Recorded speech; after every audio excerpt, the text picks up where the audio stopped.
1, you're live. Hello, and welcome to the Wild Beyond the Witchlight. I am your whimsical DM, Victoria. Before we get into a recap and then tonight's session, we've got a couple announcements for you. Kristy, roll the clip. Welcome to the show, and now a word from our sponsors. First off, thanks to Little Dragon Corp. Little Dragon Corp is a Canadian-based dice company that supplies all kinds of cool tabletop gear. Check them out on their Twitter at LittleDragonCo1 to stay updated on all their awesome products. Remember, you can use our brand new coupon code BONUS when you head over to littledragoncorp.com and get 15% off your order. Once again, the coupon code is BONUS, BONUS. Also thanks to Cardboard Castle Games. They are a lovely little brick and mortar game store local to Evans, Georgia. Remember to go check them out if you're in the area. Stop by and tell them that Proficiency Bonus sent you, and they might just give you 10% off your in-store order. If you're not in Evans, Georgia, don't fret. You can check them out online at their website, cardboardcastlegames.com. Also, big thanks to Sirenscape for the amazing atmospheric sounds and music. You can add these sounds and more to your game when you download the Sirenscape desktop or mobile app. The app is free and comes with 20 sound sets that are included when you get started. You don't even need to register. Go to Sirenscape.com to find out more. Additional thanks as well to Adrian Von Ziegler for providing some of the additional music we use here and on Wednesday nights. He's a talented composer with great content usage rules, so go check out his YouTube and Patreon and support him if you can. Don't forget to check out our other games. Our schedule's posted down below the Twitch feed. We stream basically every day here at Provo. We have games for several of the major published 5e modules, as well as some homebrew games, and some of our other games feature systems other than 5e, like Star Wars, Power Rangers, and Alien. Hopefully, we have something up your alley. We now have a community Discord with public channels. Please come check it out and come hang out with us. We are always welcoming new GMs, players, and other friends to our family. All experience levels are welcome, from veteran gamers to total newbies. We encourage people of color, LGBTQI+ nerds, and gamers to join us as well. I think that's everything. Back to you, DM. Wow, thank you for those announcements, Kristy. Every time you do it, it's so perfect. I know! And great. Next up, we've got a recap of the last session, which was quite a doozy. So we're going to pass it over to our recapper for the evening, and basically all of the times, unless somebody else decides that they want to do it at some point, and then they can. Ink, roll the clip.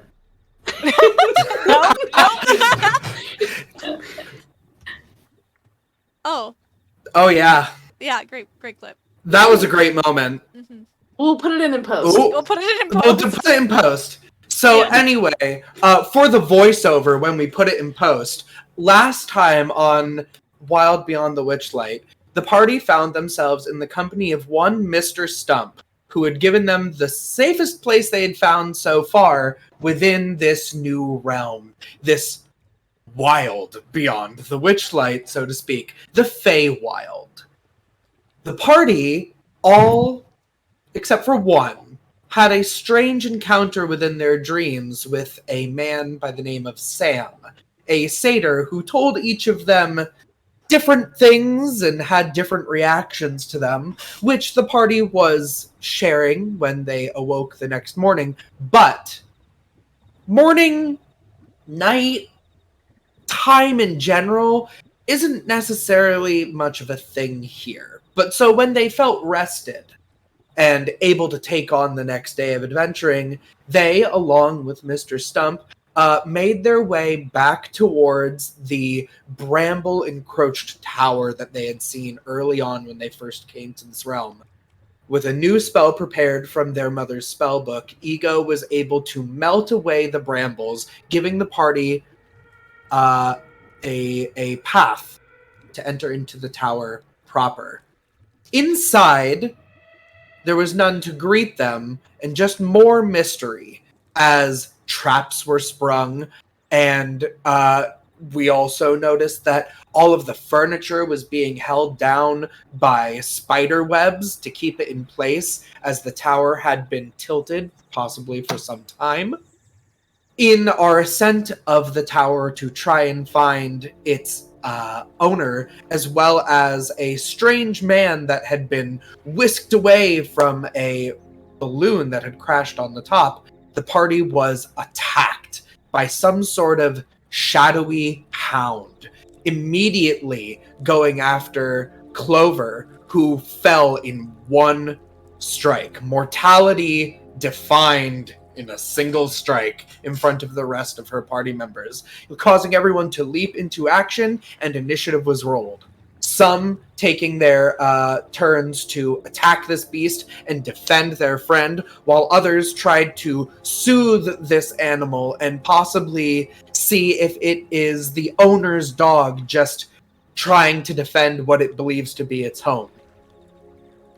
That is where we left off, in the middle of initiative with this creature. So, it's now time to get a little bit witchy. Thank you for that recap, Ink. Ink and Kristy, you may have a D6 Bardic Oh no, I'm hearing myself on... Hold on. Sorry, I just had like a... wires crossed.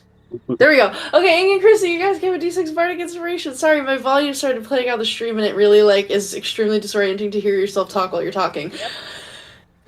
So you may have that.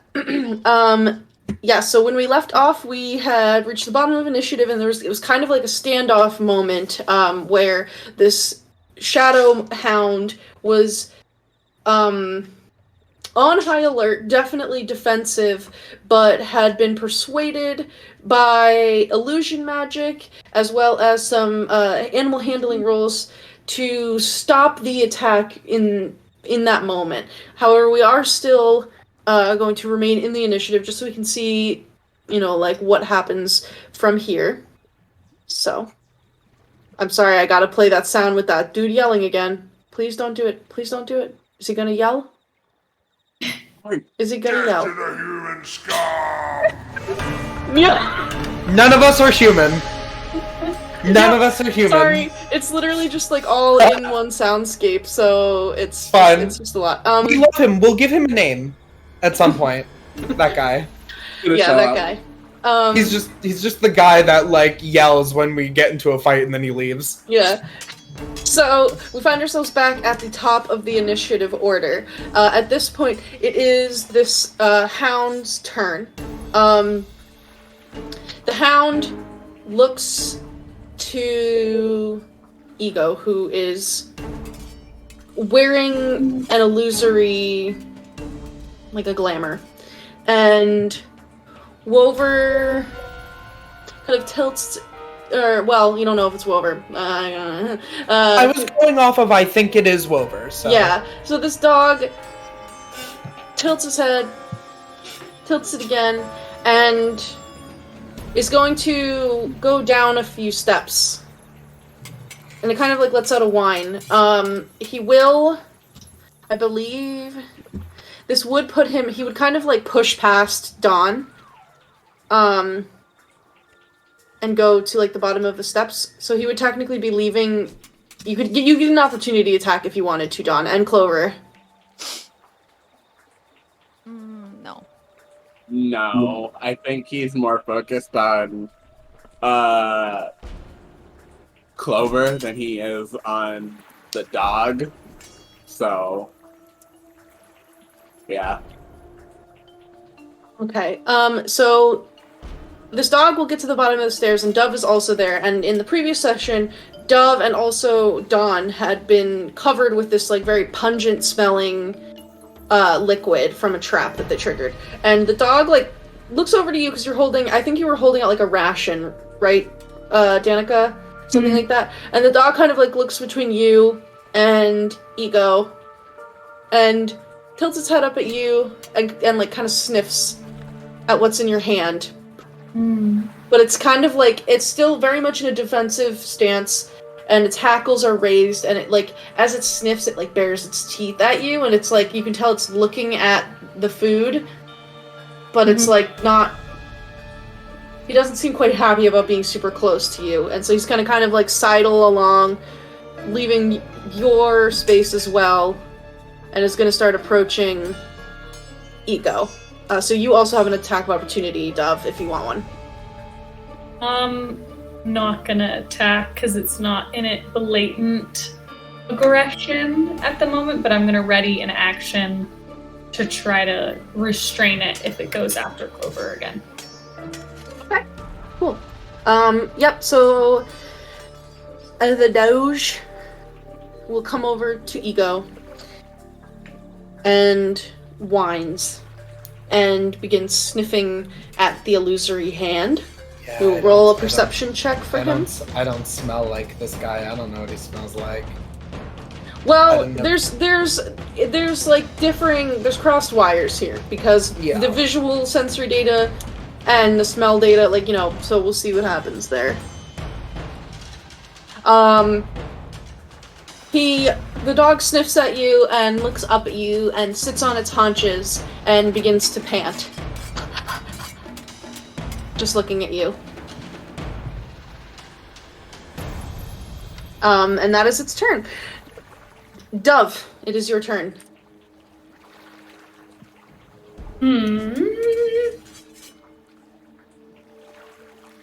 I will walk up to the dog and I want to stand between it and Clover, but I'm going to walk backwards so my eyes aren't facing it so it doesn't feel threatened and still have the food out, but I'm going to be looking at Clover and stand between them hopefully so I can just be meat shield. Yeah, you can totally do that. Yeah, there you go. Oh, you got it. Sorry. Cool. No, I didn't see that you were in there. Sorry about that. Anything else that you want to do? Action, bonus action? Just holding. Are you going to continue to hold your action until the dog does something? Yes, until if it is hostile or attacks someone, I'll wait until then. Okay. Clover, it's hard to breathe. You're awake, you're alive, but your lung has collapsed. And you are you're curled up kind of half on the stairs, kind of hanging off of them. But the dog kind of just walked over you and then left. What would you like to do? Is Stump still in this initiative question? Yep, Mr. Stump is still there. He's at the bottom of the stairs. But he's still scared? Yes, and so is Ego, I think, right? And so is Ego? I passed my check after my turn. I did. Cool. So I broke it. Okay, because there was something she was going to do before she got insta-murdered. So I'm debating if I still want to do that or if this... let me roll for it. Let's see. See if I'm... Derek, thank you for the GM inspo. That does make up for Tuesday. What? Yeah, Derek was a little bitch on Tuesday, so it's kind of... No, we love Derek. He was just, but, we do love Derek, but he was being a little brat, is what I... He was being a stinky poo. Okay, so yeah, she's not thinking clearly. I think in the haze, she is just gonna reach out and touch, because she was really close to him. Stump was, right behind me, so I'm gonna, kind of reach out. He's at the bottom of the stairs. I thought he was, right behind me, following me up the stairs. So... Yeah, but with the way of, movement and everything, he is basically, at the bottom. And actually... Apologies. Yeah. With the lingering injuries thing, you need to roll a Constitution save. Okay. Before you do anything. Before I do it. Right, that's right. This can be really rough. We need to get a look at that. I have to roll with disadvantage, or is it just a straight roll? No, it's just a Constitution saving throw. 10 plus 2, 12. You cannot use your action or reaction until the start of your next turn. Okay. You can use the bonus action. Do I have a bonus action? Let me check. That's rough. I don't think I have I don't think she can do anything. I don't have a Okay, bonus yeah, action. so you go to try to reach out towards Mr. Stump, and, the movement of, Too stretching painful. your body is agonizing. Okay. And it's, the That feeling sucks. of not being able to get a full breath is, giving... It's, that's the kind of thing that's panic-inducing for a lot of people. But it's not a comfortable, physiological state to be in. Yeah, fair. I'm sorry. No, yeah, it's fine. Yep, so... Clover is struggling, which means that Dawn is up next. Dawn, Clover is at your feet, just kind of, having a hard time catching her breath. The dog had gone down the stairs into the middle of the room. Don will bend down to Clover, and he'll reach a hand out, and he'll kind of like sigh as he goes to do this little the magic stuff again that he's not a big fan of. I'm going to use my action to give her. I might as well give her everything. Oh. 10 points lay on hands. Oh, okay. That almost gets me to full. Because she took a big hit, so I want to make sure she's doing better. Thanks. Thank you. It's the least I could do. Well, at least I'm not at risk of, like, dying. That's true. For now. For now. Anything else, Don, that you'd like to do with your turn? I want to save my last spell slot, so no, not this time. Okay. Next up is Ego. There is a hound made of pure shadow sitting in front of you, panting, looking at you with expectance in its eyes. I'm going to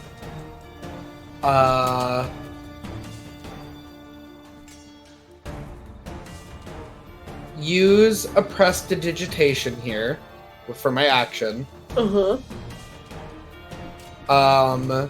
To create an odd odor to sort of help mask me maybe smelling like a stranger. Just sort of bump up that swamp water, boggy kind of smell. And then I will go down on one knee, because I feel like this man was taller than me to sort of help the illusion out a little bit. Mm-hmm. So the illusion goes down on one knee. Mm-hmm. Ego stays standing. Mm-hmm. And then I'm going to do the just pet from like head to like make the ears go back, and just do one of those. And try to soothe. All right. I don't know if it's made of shadow, so I don't know if I can touch it. Why don't you roll me? Yeah, so because Dove was getting animal handling for the food stuff, so you can have animal handling. Roll an animal handling check. The scent, the masking of your scent will lower the DC on this. Okay, and I'm gonna add my D6 because Ego isn't actually super good with animals. So we'll. Okay, that's pretty good. I'm gonna add the D6 anyway because I want to guarantee something. That's a 6 on the D6, so it's a 21 animal handling check altogether. Nice, very good. Yeah, so you just before you're like about to like touch, you happen to glance up at like one of the paintings in the corner, and you can see that like it's like a shot of this hobgoblin man and this bloodhound, and he's actually like holding, you know when you go up to a dog with floppy ears and you like can grab their ears and hold them up so they get like little bunny rabbit ears? Yes. He's doing that, so you go through and you pet the dog and you like lift up its little ears like you're holding them so they turn into like little bunny ears, and you just like kind of pet them because his ears are a little bit floppy. And it's weird when you touch the dog has a physical form, but there's something it's also not there fully. I feel like it's like how you can feel like a magnetism. So yeah, like there's something like, that's pushing back again, or like the on the surface of water. Like yeah, putting your hand into like steam or like the tension that you would get from liquid. Like there's a little bit of an incorporeal sense there, like as your hand is touching the dog. But I don't talk because I don't fully trust my ability to mimic a voice. Okay. Anything else you want to do on your turn? no one can see what Ego looks like, so Ego's face is like the grimace emoji. This is the most I've interacted with an animal that's not my familiar. And the tiger. I've had bad experiences with animals in my early animal experiences. Valid. Okay, That's my turn. Next up is Mr. Stump. Mr. Stump will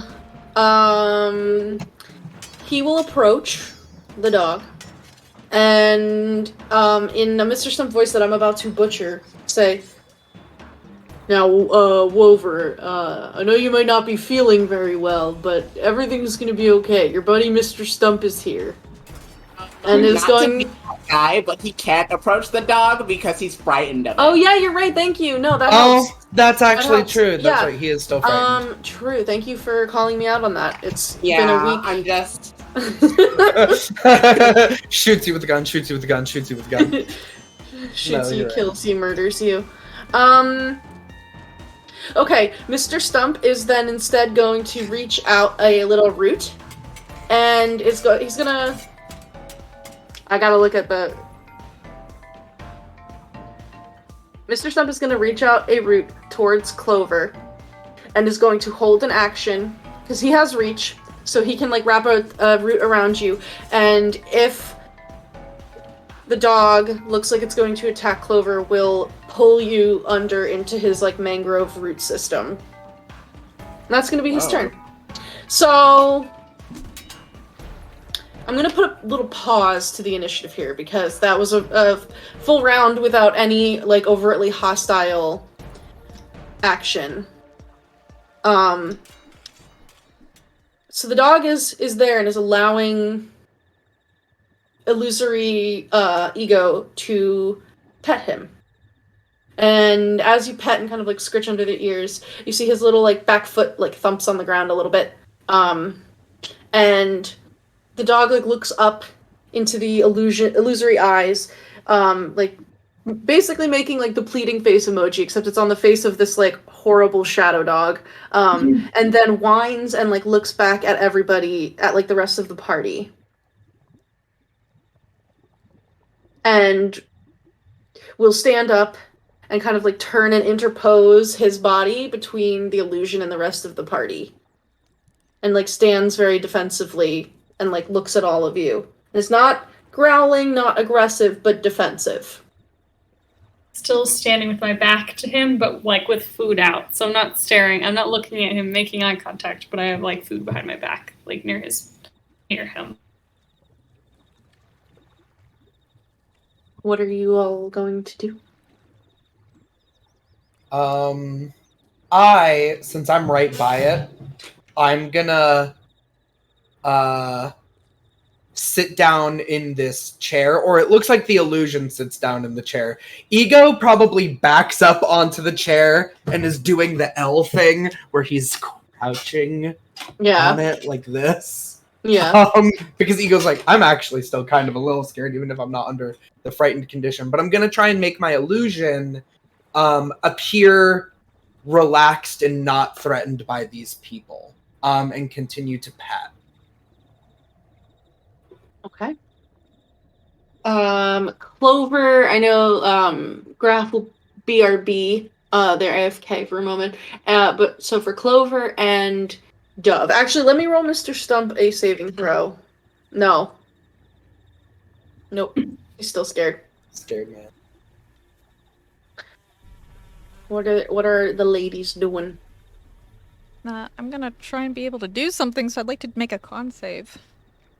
So, since we're kind of, like, putting a pause on initiative, you're no longer constrained to action economy the way that it exists in combat. Okay. So you can do things. If it seems like an action that Without would the be stress of combat. strenuous, if it seems like it's something that would be very strenuous to your injured body, we can put a roll on that, but the tension is fading. So you don't have to do that unless you're like, I'm gonna do a cartwheel. Then you... No, I was thinking, like, my intention was originally to do protection from good and evil. It is a concentration spell, so if that's too strenuous for her right now, I will forgo that. No, you can do that. Okay. Then I was doing it to Stump because he's holding me now, so I'm like, I can touch him. Yeah. So I would probably just like Sure can. pat him and cast protection from good and evil. Okay, so what does that do for him? He has advantage on any new saving throw against the relevant effect of charm, frightened, or possessed. Also, any creature of those type of aberration, celestial, elemental, fey, fiend, and undead have disadvantage to attack him. Okay. Yeah, so what does that look like when you cast that on Mr. Stump? I think when she touches him, much in the same way when she casts most of her spells, is like she gets like the cat eyes glow. You get that reflection, when you shine a light in a cat's eye, you see that like reflection. So it's not even really a glow, it's just like a reflection of the light in the room. That flashes, and as she's like petting his like stump arm like she would a cat, like there's like a purring in the back of her throat that kind of like does this like vibration, and the vibrations kind of, you can almost see it like visually, the vibrations of the purr that go into his body. Okay, yeah. And Mr. Stump is a little bit more bolstered now against this fear effect, which is a good thing because his modifier... Yikes. Yeah, that's why I was like, I gotta help this dude. He's protecting me with his body, so let's like protect him from outside sources. Dove and Dawn. Is there anything that you would like to do?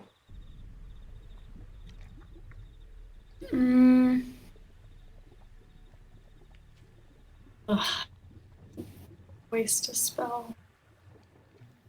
Well, no, that still doesn't work because we found out this is not a beast.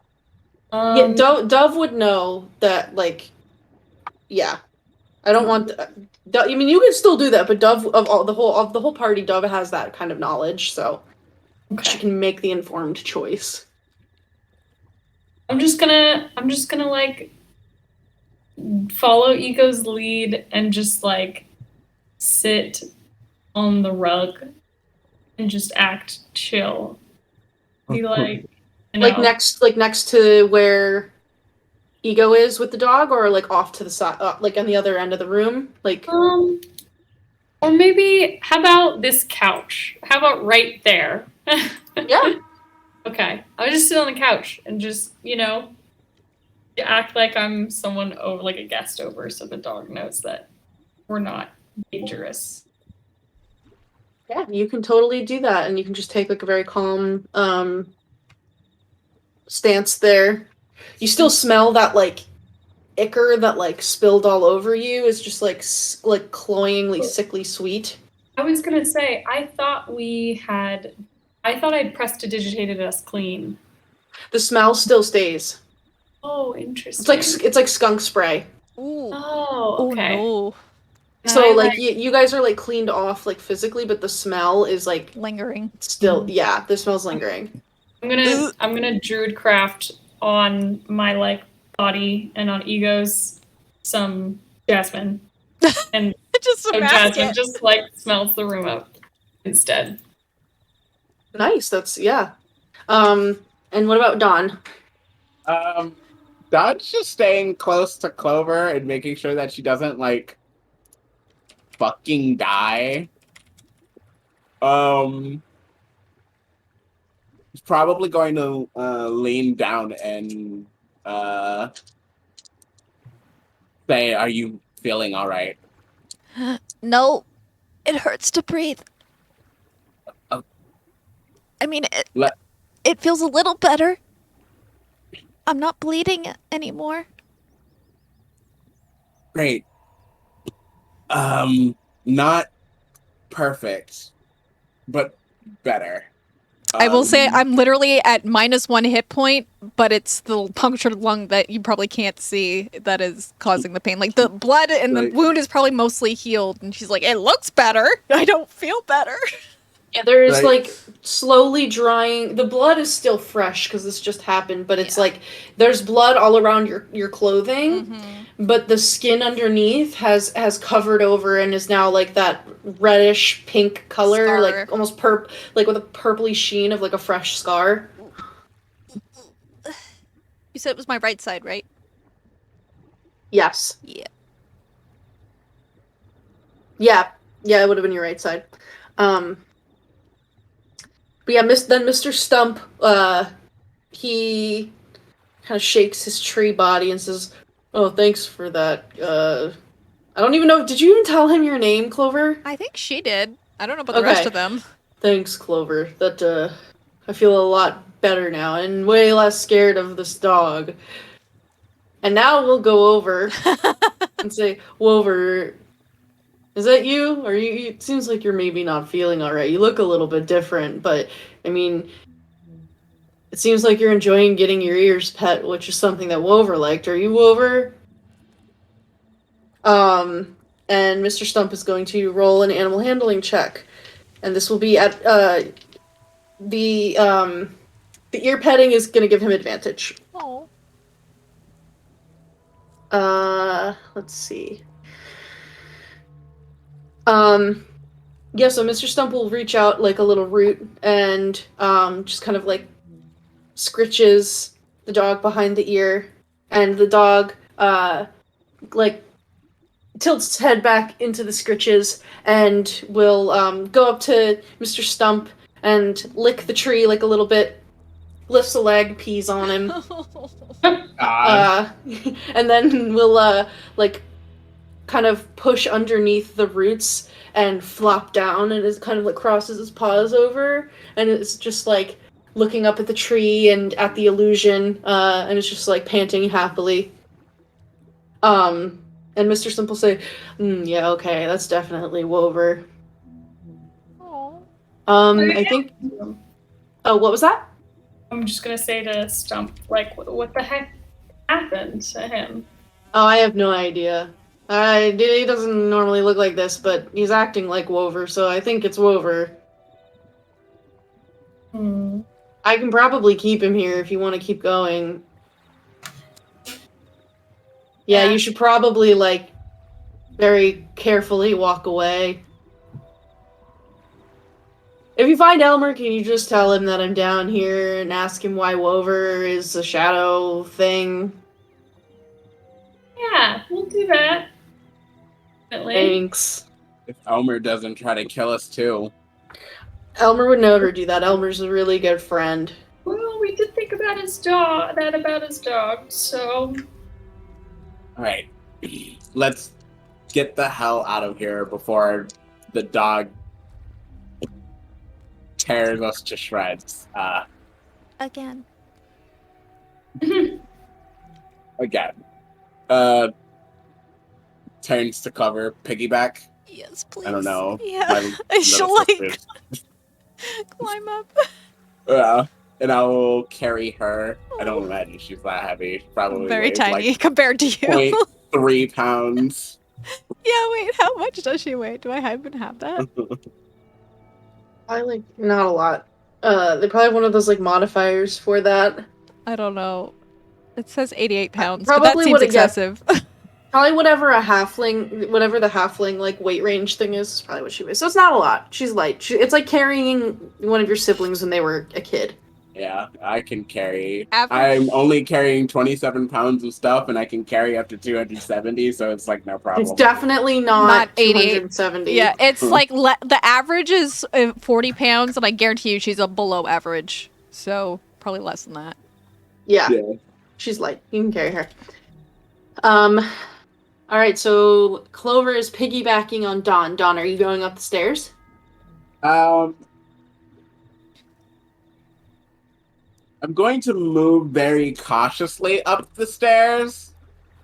But Okay. I do want to get out of this room, but I don't want to be like, hey, Clover, you're safe with me, and then run face first into like a knife. Yeah. That would be embarrassing. So he's moving very cautiously and looking ahead. Okay, so when you say cautiously, what does that mean for Dawn? Is that like moving quietly or trying to look as casual as possible, or are you trying to perceive like a trap? I don't think he's trying to perceive a trap. He's definitely moving quietly. Because now that he's found out that there is definitely at least one hostile thing in this room, he doesn't necessarily want to catch the attention of another hostile thing in the tower so quietly. But I don't Okay. think he has the experience or know-how to check for traps. Valid. Okay, so in that case, you can roll me a stealth check. Yes. For see what that is, and then I'll move to the next two.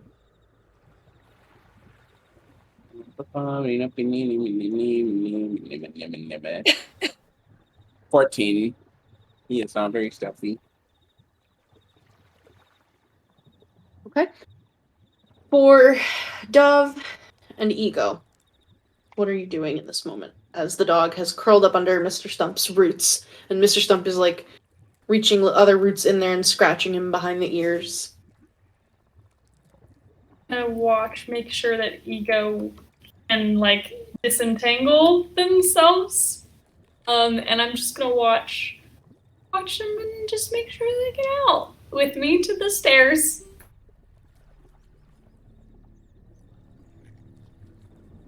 And if they get there, then I'm gonna start heading up.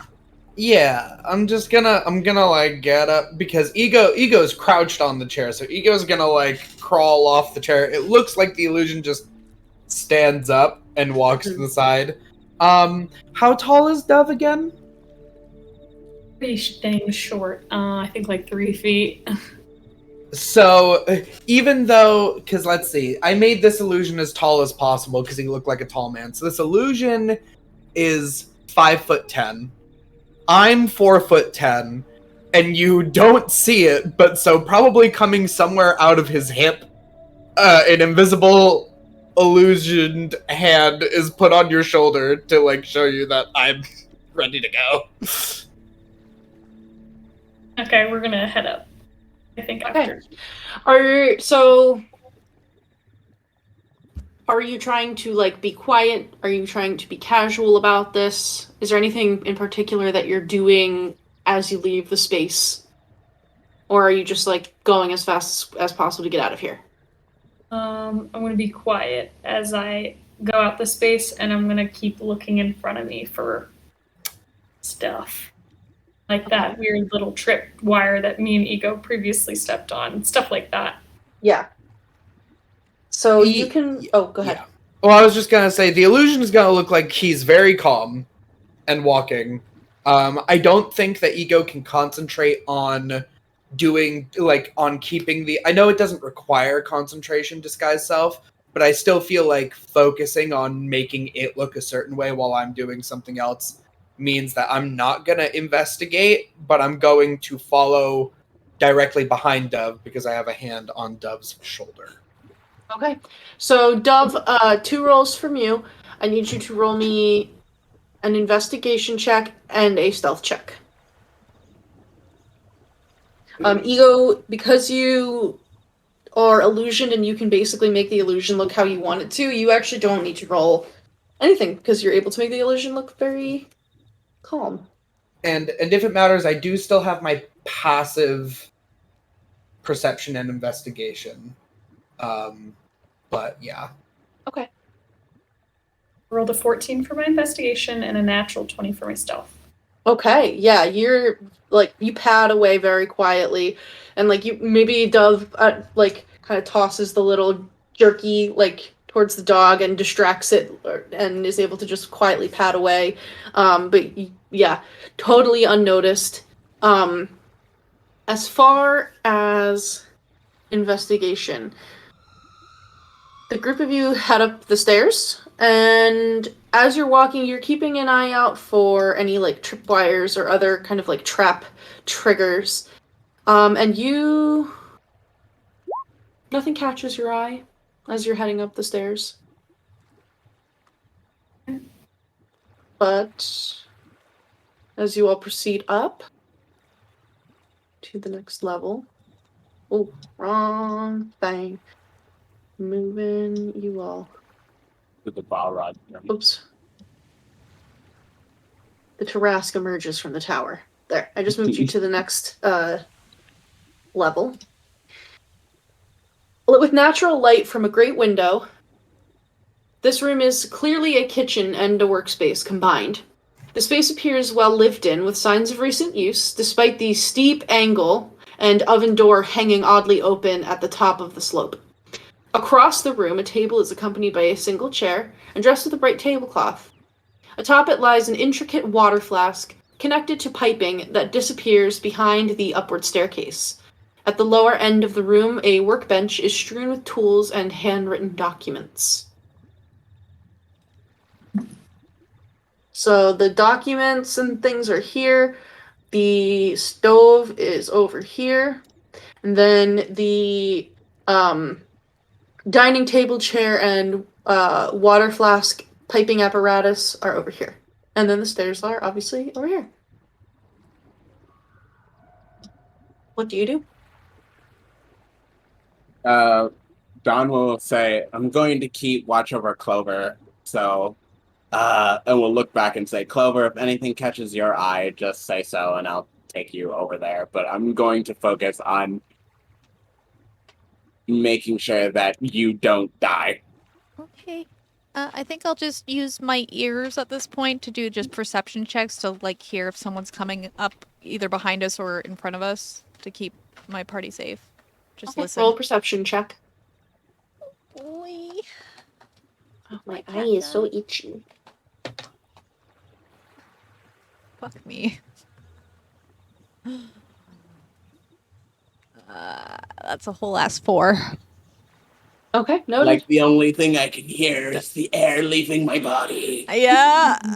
Can't hear anything. You're like, there's this high-pitched squeaking sound like air leaving a balloon, and it's coming from my chest cavity.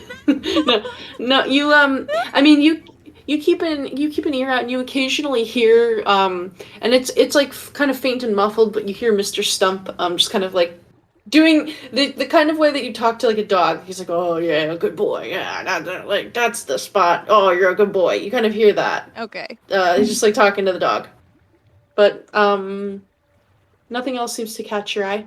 Okay. Ego, whose voice comes out of this man's chest, is going to say, I am going to look like this for a while. Try not to touch anything unless you look closely, because this guy seems kind of protective of his house, judging by the first floor. Also, I'm sorry that you can't see my face. But it's approximately in this man's pectoral region. And then I'm going to walk over and inspect, without touching, first that desk. Or at least that's what I'm going to do. Obviously, other people can line up what they're going to do. Ego says that and is moving towards the desk to do what they just said, which is check to make sure that there isn't a trap before I touch things on it. Okay. So you're coming over here to this table? Yes, I'm going to move myself right now. So Okay. It's just the voice while in this man's chest is like, excuse me. Excuse me. Oh, that's You can not- roll... Oh no, Dawn. You can roll an investigation check to check for traps. Dove, what are you doing? I don't know. I feel like Dove doesn't know what to do. Let me know if you need because there's like a couple different things in here, so if you need any recap, let me know. Yeah, does one of the things seem like most interesting to Dove in particular? Like with my passive perception, just anything interesting stand out? So the papers definitely the papers on the like the desk look like they are like some sort of like work papers. You have to take a closer look to understand them better. But there's like tools and like handwritten notes and documents and like there's drawings. So you might find that interesting. I think the thing that Dove would find more interesting, because it's kind of like the more shiny, like colorful thing, is this like very intricate flask that is like plugged into these like pipes that then are like twisting and going into the wall, like by like where the stairs are, because it's like set on the table, and it's like the flask like this tower that you're in, the furniture that you have seen, because Dove investigated some of the furniture, like near, I think it was like the bookshelf. The furniture is well loved, and like cozy and homey, but it's not fancy or intricate or high quality. It's well kept but worn. And this decanter, like that you're seeing, like this like flask, is like shining, and the water in it is like crystal clear, and it's like covered with gold filigree. I'll go over there and just maybe try to intuit what it does, I think. Oh. Okay. Let me see. Let me look.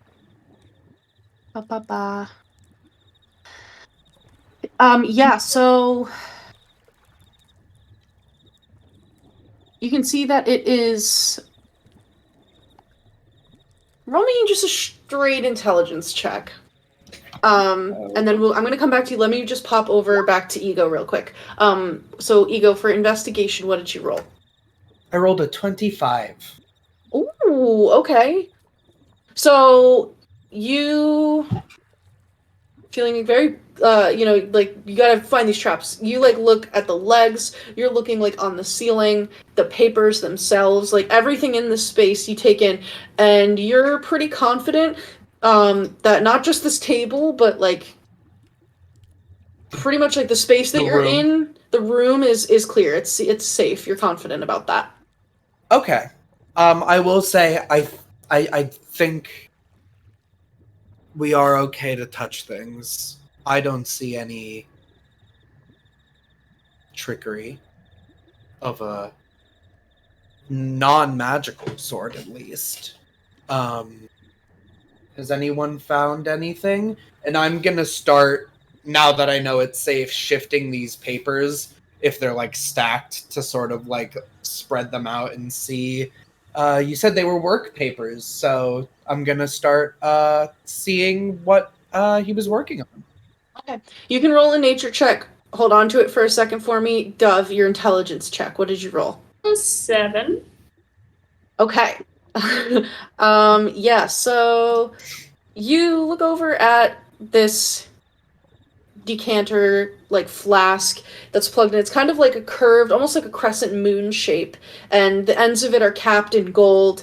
It has like a little metallic handle that connects one end to the other, and it is completely filled with water. And you can see that it plugs into this like copper tubing, which then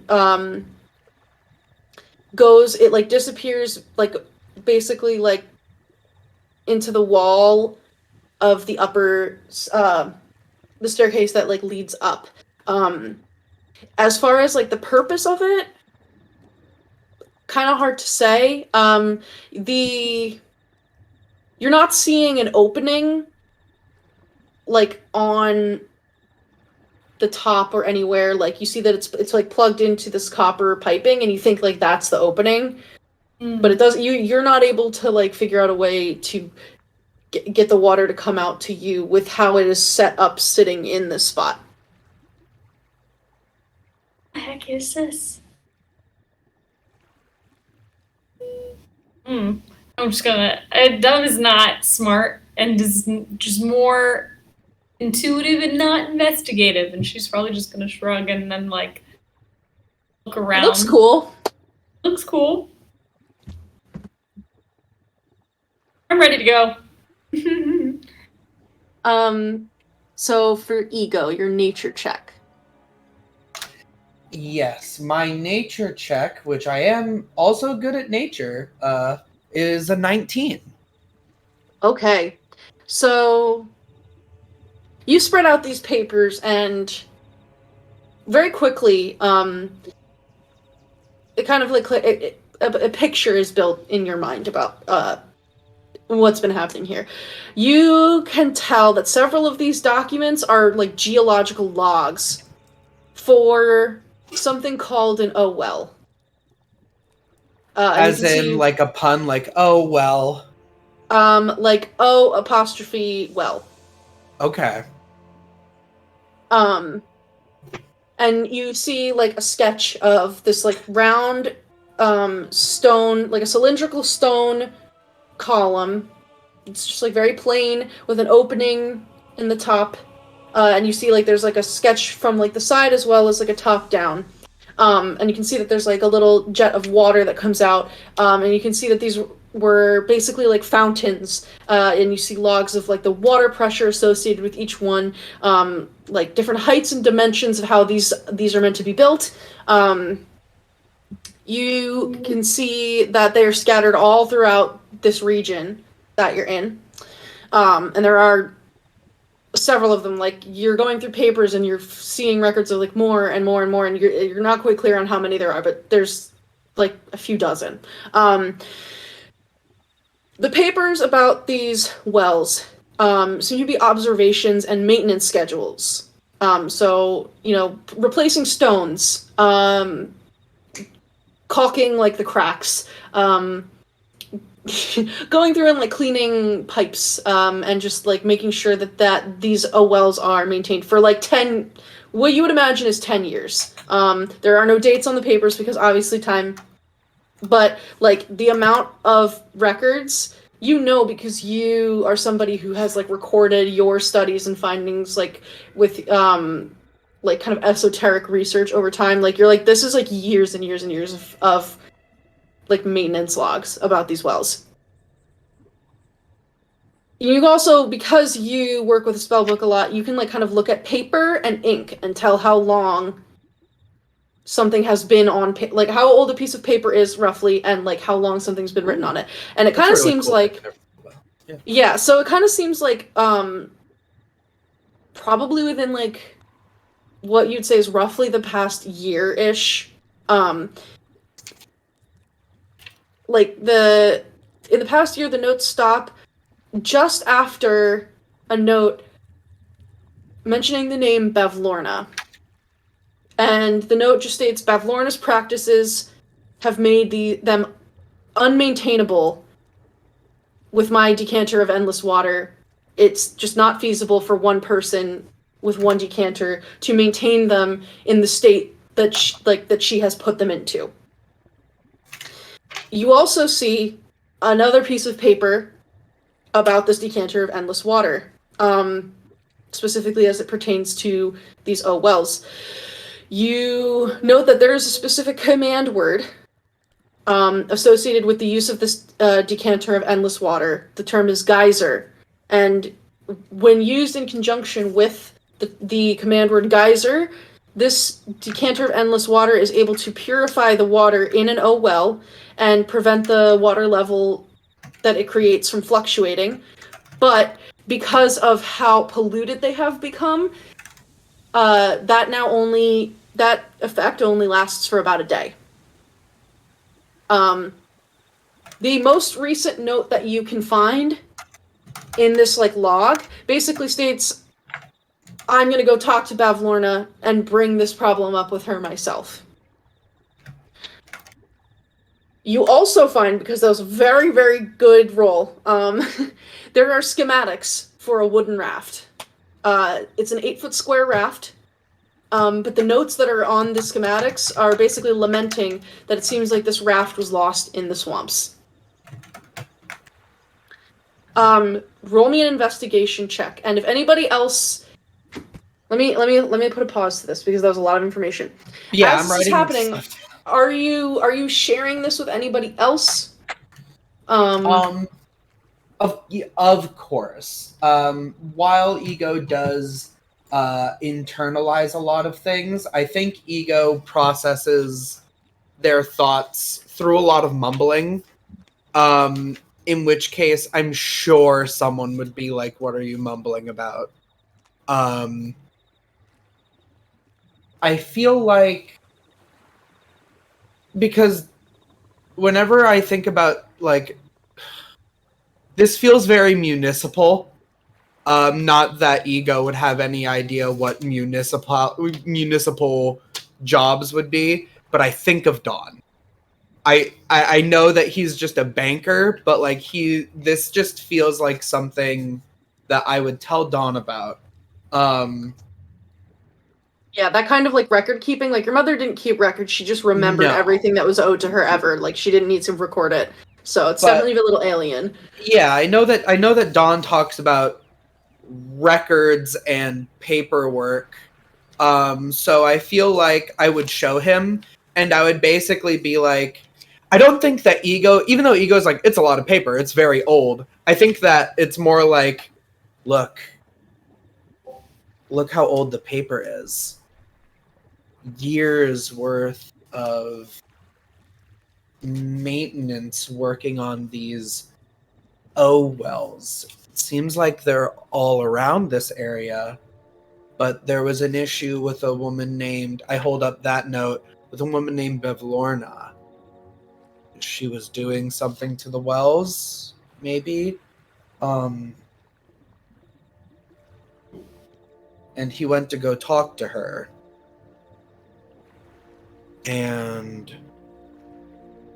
there's also a drawing. He seems very good at drawing. A boat, raft, but apparently that was lost in the swamp.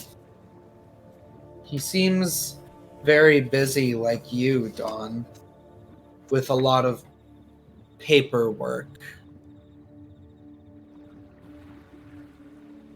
And he uses something called a decanter of endless water, but that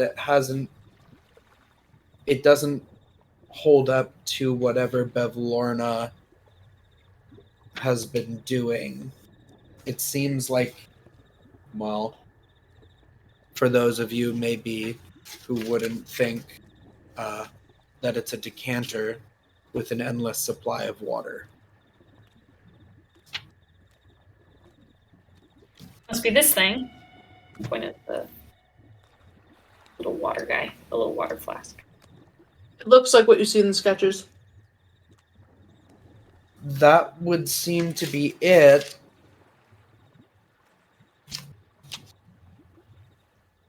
That's what he was using with the wells. I don't know if they're just wells, but it seems like they aren't doing well. That there were problems with the water pressure, right? Mm-hmm. Seems like Does that mean something to you, Don? No, Water absolutely pressure? not. No, absolutely not. I've never done anything with water in my job, but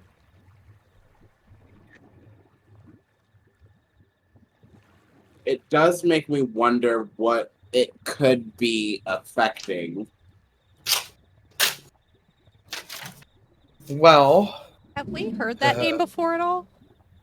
Yeah, I roll a searched in history our check. chat. I searched in our chat to see if Bevlorna. Roll a it's- history check. If you're anybody who thinks roll a, I'll try. or if you have a note of anything. we in our notebook we feel like- have Lorna as one of our. Yeah, I thought that was one of the things from the merry-go-round, right?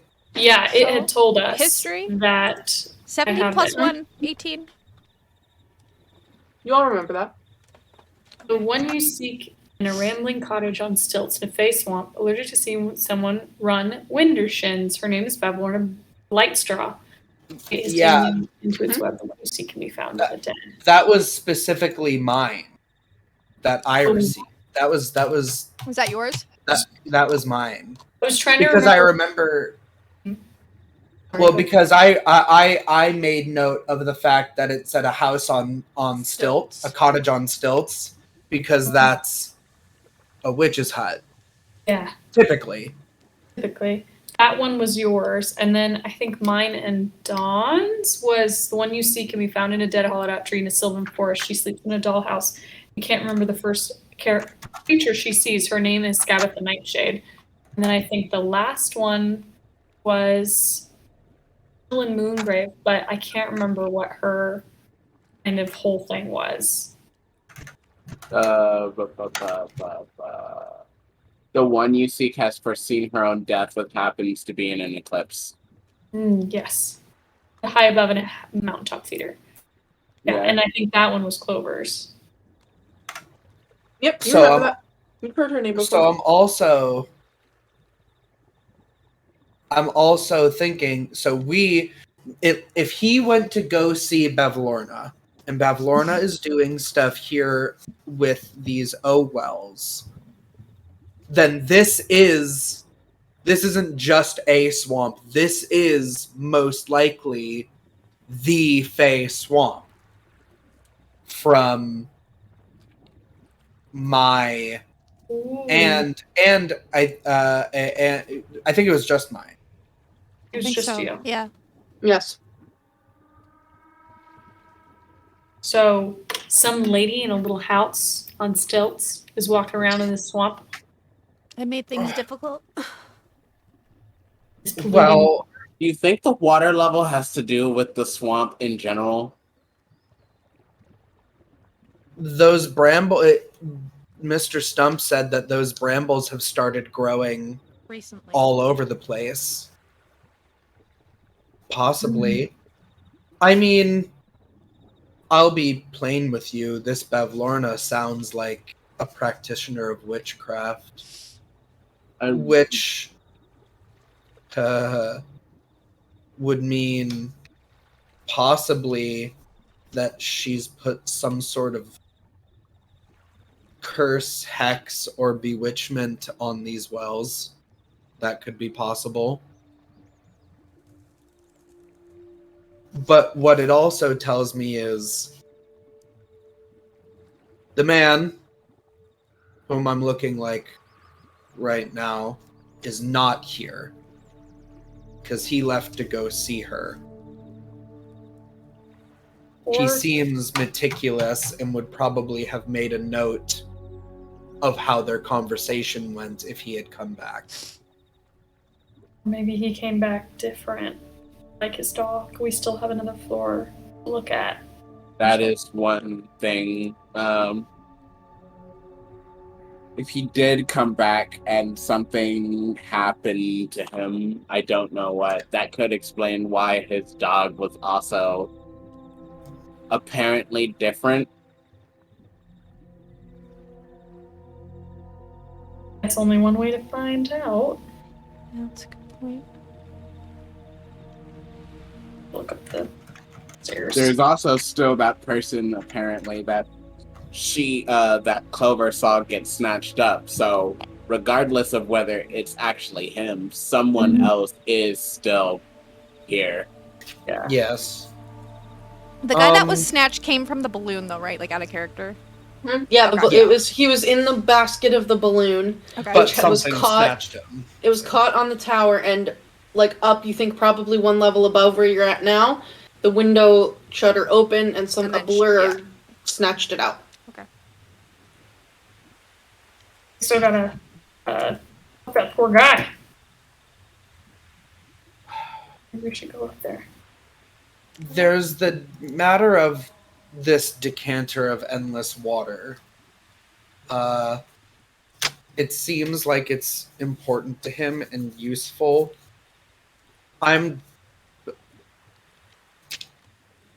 We do not have permission to take anything from here, but I'm worried perhaps that he might not be able to finish the job that he set out to do, and it may be useful to have. Mm. I don't give a shit. He's not here. It's I agree. stealing. I agree with you. I agree with you, Ego. I think maybe, I mean, it's doing no one any help just sitting here. And if the notes you said the water's getting polluted, then maybe we can figure it out. We have to talk to this Babylon lady anyways. It says that it needs more than one thing to cleanse the OL.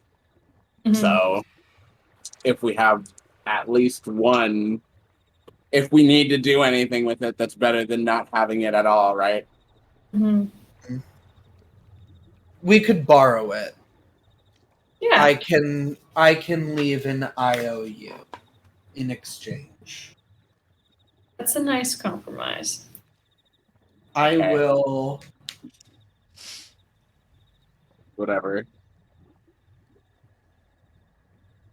You need to understand that you don't just take things. Okay. And I take things. I used to take things all the time. Not anymore so much, but I used to. I will.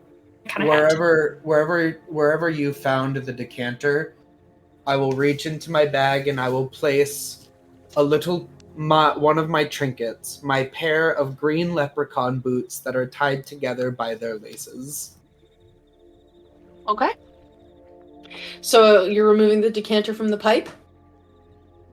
I'm a little scared that this thing is producing water infinitely and going, this pipe is sending it somewhere, and I'm afraid if I take this thing off, the whole place is gonna flood. I'm not too smart. I don't know if that's how magic works, but it's a thing of infinite water. A pipe is coming out of it. Can you hear water running in the pipe? That's a good question. I'm just gonna push my little head up against the pipe, listen for water. No.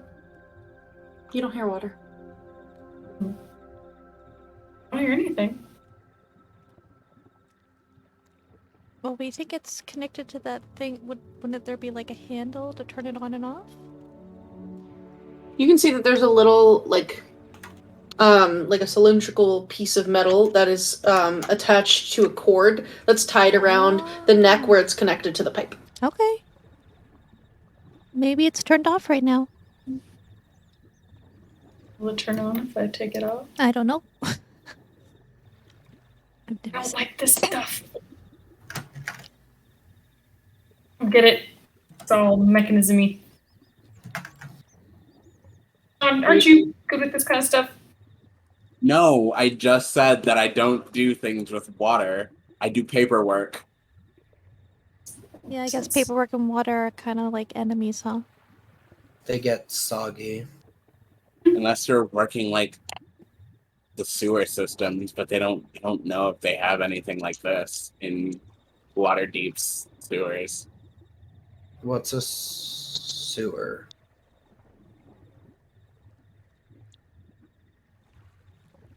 It's a place. I lived in the woods outside of a small village. People shit goes in. And you live. It's not a fun place. Yeah, all the pee-pee poo-poo goes there.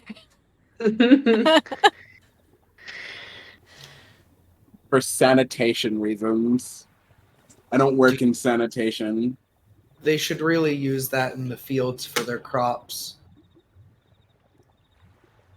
Anyway, are we borrowing it?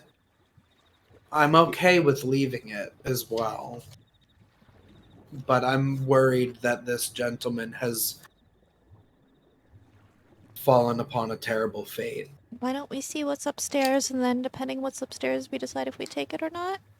Yeah, depending on the state of our upstairs neighbor, we may not even have to borrow it.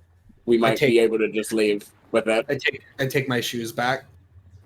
Okay, you've got your tiny leprechaun shoes. Can't just give those shits away for free. Do you know how hard it is to take a leprechaun's shoes? He's always running away with your cereal. Oh my god.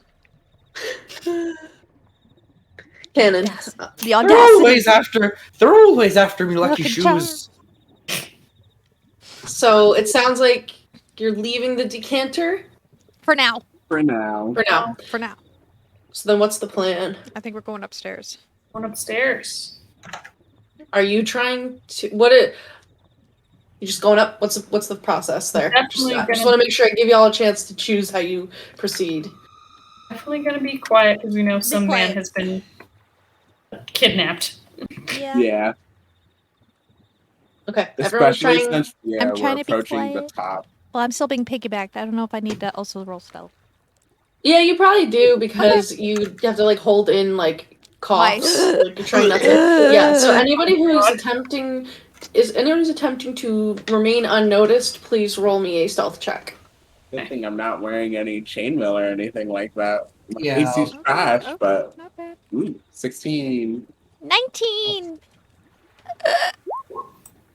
21. Ooh, Yeah. okay, so Ego got a 21, Clover got an 18. 19. 16 plus 3. And then what did Dove get? 20.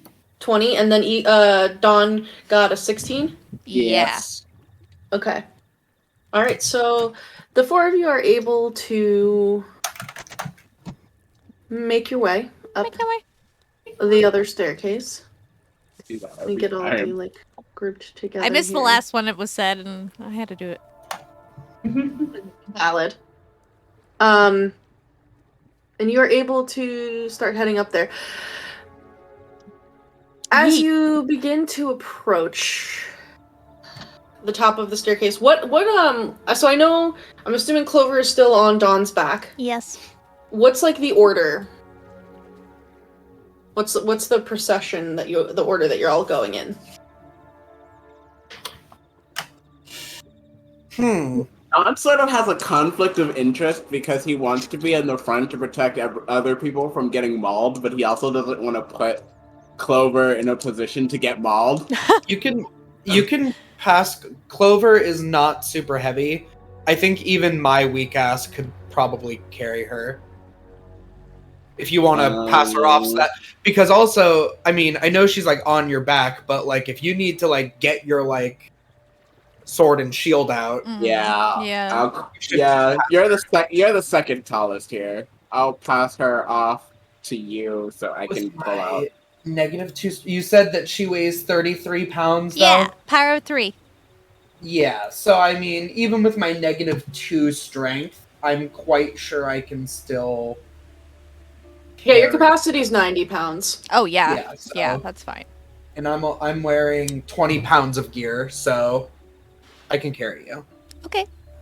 I carry you not on my back though. You know what? I'll let the disguise. It'll be kind of weird because Yeah, it will be. he's gonna Yeah. just be walking. Oh, Do you want me to turn off the disguise, Clover?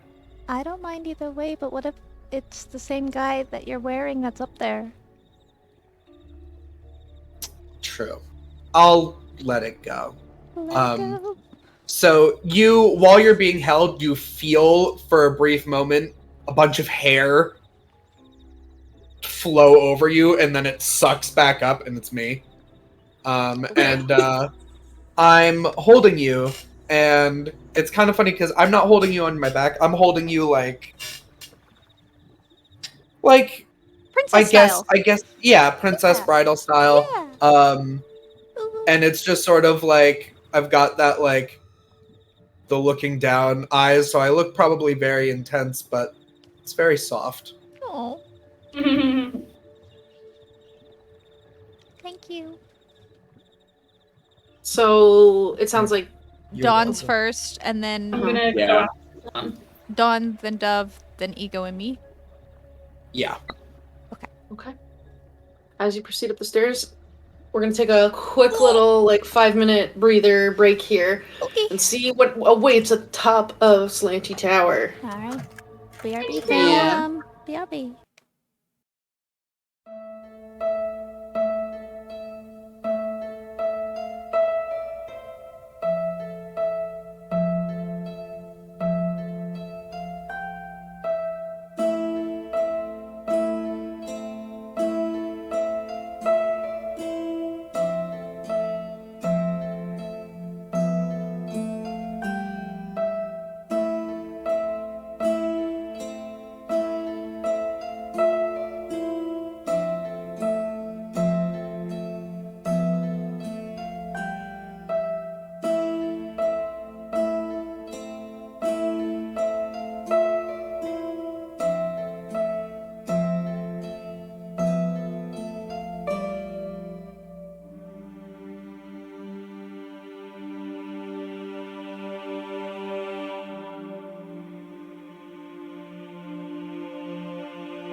welcome back.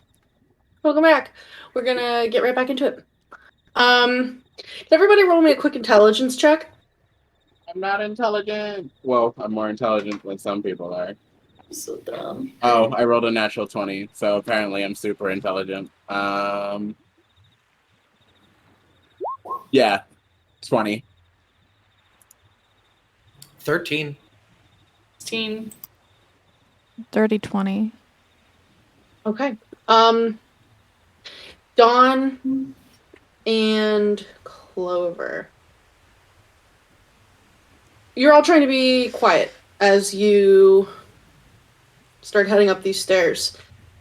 The thought does cross your mind. You do remember that when you were fighting that dog, it let out an eardrum piercing howl fairly early on. Oh, yeah, that is Oh. true. Okay. Just figured y'all should get a chance to have a reminder since that was last week. True. Yeah, so that was like ear-splittingly loud. No, they probably never Yeah, come that is true. So Don will begin to sneak, and then we'll be like, actually, this probably doesn't matter. Mm-hmm. That was really loud. Yeah, the dog's howl probably alerted anyone up above, so there's no reason to be stealthy. They're already expecting something. In that case, I think I'm gonna... It's probably been more than 10 minutes, so protection from good and evil probably faded off Stump anyway. No? It Not hasn't? necessarily. No, you got a couple minutes left. Oh, well, okay, well, the thing I want to do is in concentration. I thought it was, but I was going to do just Armor of Agathis, as realizing if there's something out here, they know we're coming. Oh. Okay. Thanks for the warning. Sorry, it's just I don't even think she did it like when I think of Armor of Agathis, I think it's an instinctual hair raised cat and something spooks them. Mm-hmm. She's feeling spooked. Sorry. So, we've seen your mage armor. Excuse me. I haven't had my dinner yet. But what does Clover's Armor of Agathis look like? Because I don't know that we've seen that one. Have we? I don't think remember. we have. I don't think we have. No. Mespis? We have. It's that shimmering There's glitter. well, she has mage armor. That's as mage an armor. Invocation. She also has Armor of Agathis, I have armor. which is only an hour, and it's the only- one that explodes if you hit it. Yeah. Ooh. Do we want to keep it cold damage, Vic, or should it be a different type, just based off what you know about my patron? No, cold damage is good. Okay. So I'm holding you. Oh, right, you're holding me. Okay. Yeah. So what does it look like? Ice. ice, baby. Ice, baby. Mage armor came from her wings. I think this might... this is so dumb. This might manifest from a physicality event. So all of her hair, even the smallest baby hair, is much like a cat, starts to raise on its ends, and it projects these ice they're mini. If you zoom in, they're mini daggers, and they kind of link together in a protective ice field, but it raises like a cat's hair, and it kind of goes all over her hair, her ears. So I'm holding that. First off, that sounds dope as fuck. Thanks. Ego's holding you. Face remains completely blank. Is looking down at you. Does start to shiver. Oh, sorry. Don't apologize. I didn't do that on purpose. Are you scared? Uh-huh. Fear is natural. Okay. It's survival. So I won't tell you there's nothing to be afraid about. But what I will tell you is I have you.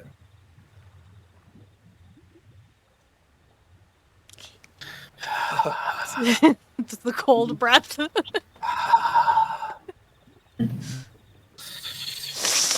Let's go.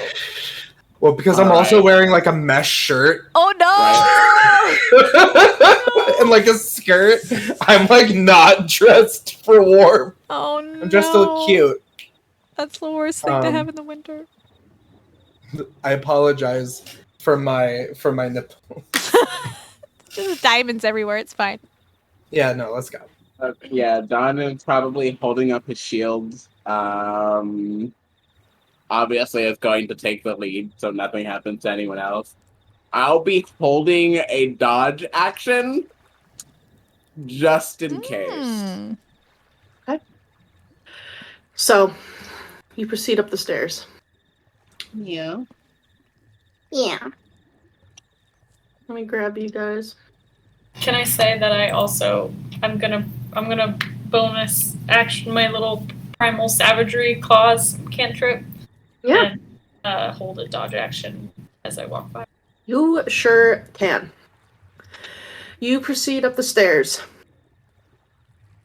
A cloudy light filters into the room through 4 small windows, each obscured with a thick layer of webs.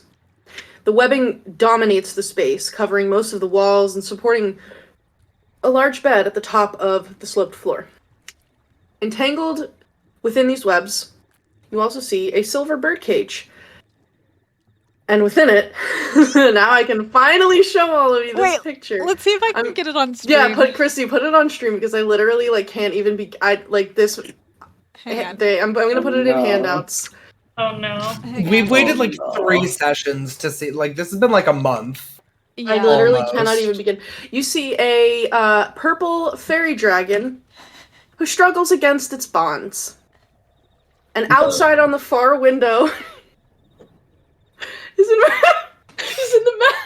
the map's handouts and picks the channel. Got him. He's on stream now. Do you see why I was like, I needed to wait? Why is he making the Chad thing? Why is he a Chad? Why does he have the handsome Squidward cheekbones? And why does he have He's His literally mustache! Look at his mustache! he's literally like this. He's giving me. My name is It's whatever Montoya. You've killed my father. Inigo Hey, Montoya. Your name is Inigo Montoya. You killed my father. Little scabber, little That's what gauntlet. it- Also, I don't know about you guys because I know it's purple, but it feels too close to skin tone, and the fact that he's just wearing gloves and a belt makes it feel A little nudie. A little he nudie. feels a little nudie, and he's why are you looking at me with that face? Yeah. So you see, entangled within the webs is a silver bird cage. And within that, a purple fairy dragon is struggling against its bonds. Outside of that far window, you can make out the diffused colors of the crashed balloon. Does anybody have a passive perception of 14 or higher? I do. Definitely not. Okay. Nope. So Perception, no. as you climb these steps, Dawn, you're immediately scanning the space here around you. Ego, you're kind of more focused on holding Clover, and Clover, it's just hard. It's still hard to breathe. You're a little distracted. Yeah.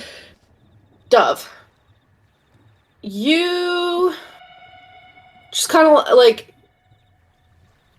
you're no, I know some people can do some bullshit. I don't trust this shit. You look up, and on the ceiling, you see a humanoid, vaguely,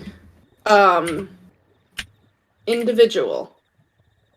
Their skin is this dark, grayish, ashy purple, and they're covered with bulbous growths and veins, and their body is hunched with these overly long limbs that each like hand and toe ends in two long black claws, and the head is sort of like hunched off of the back, and you find yourself staring into a set of black eyes set above a pair of spider-like mandibles.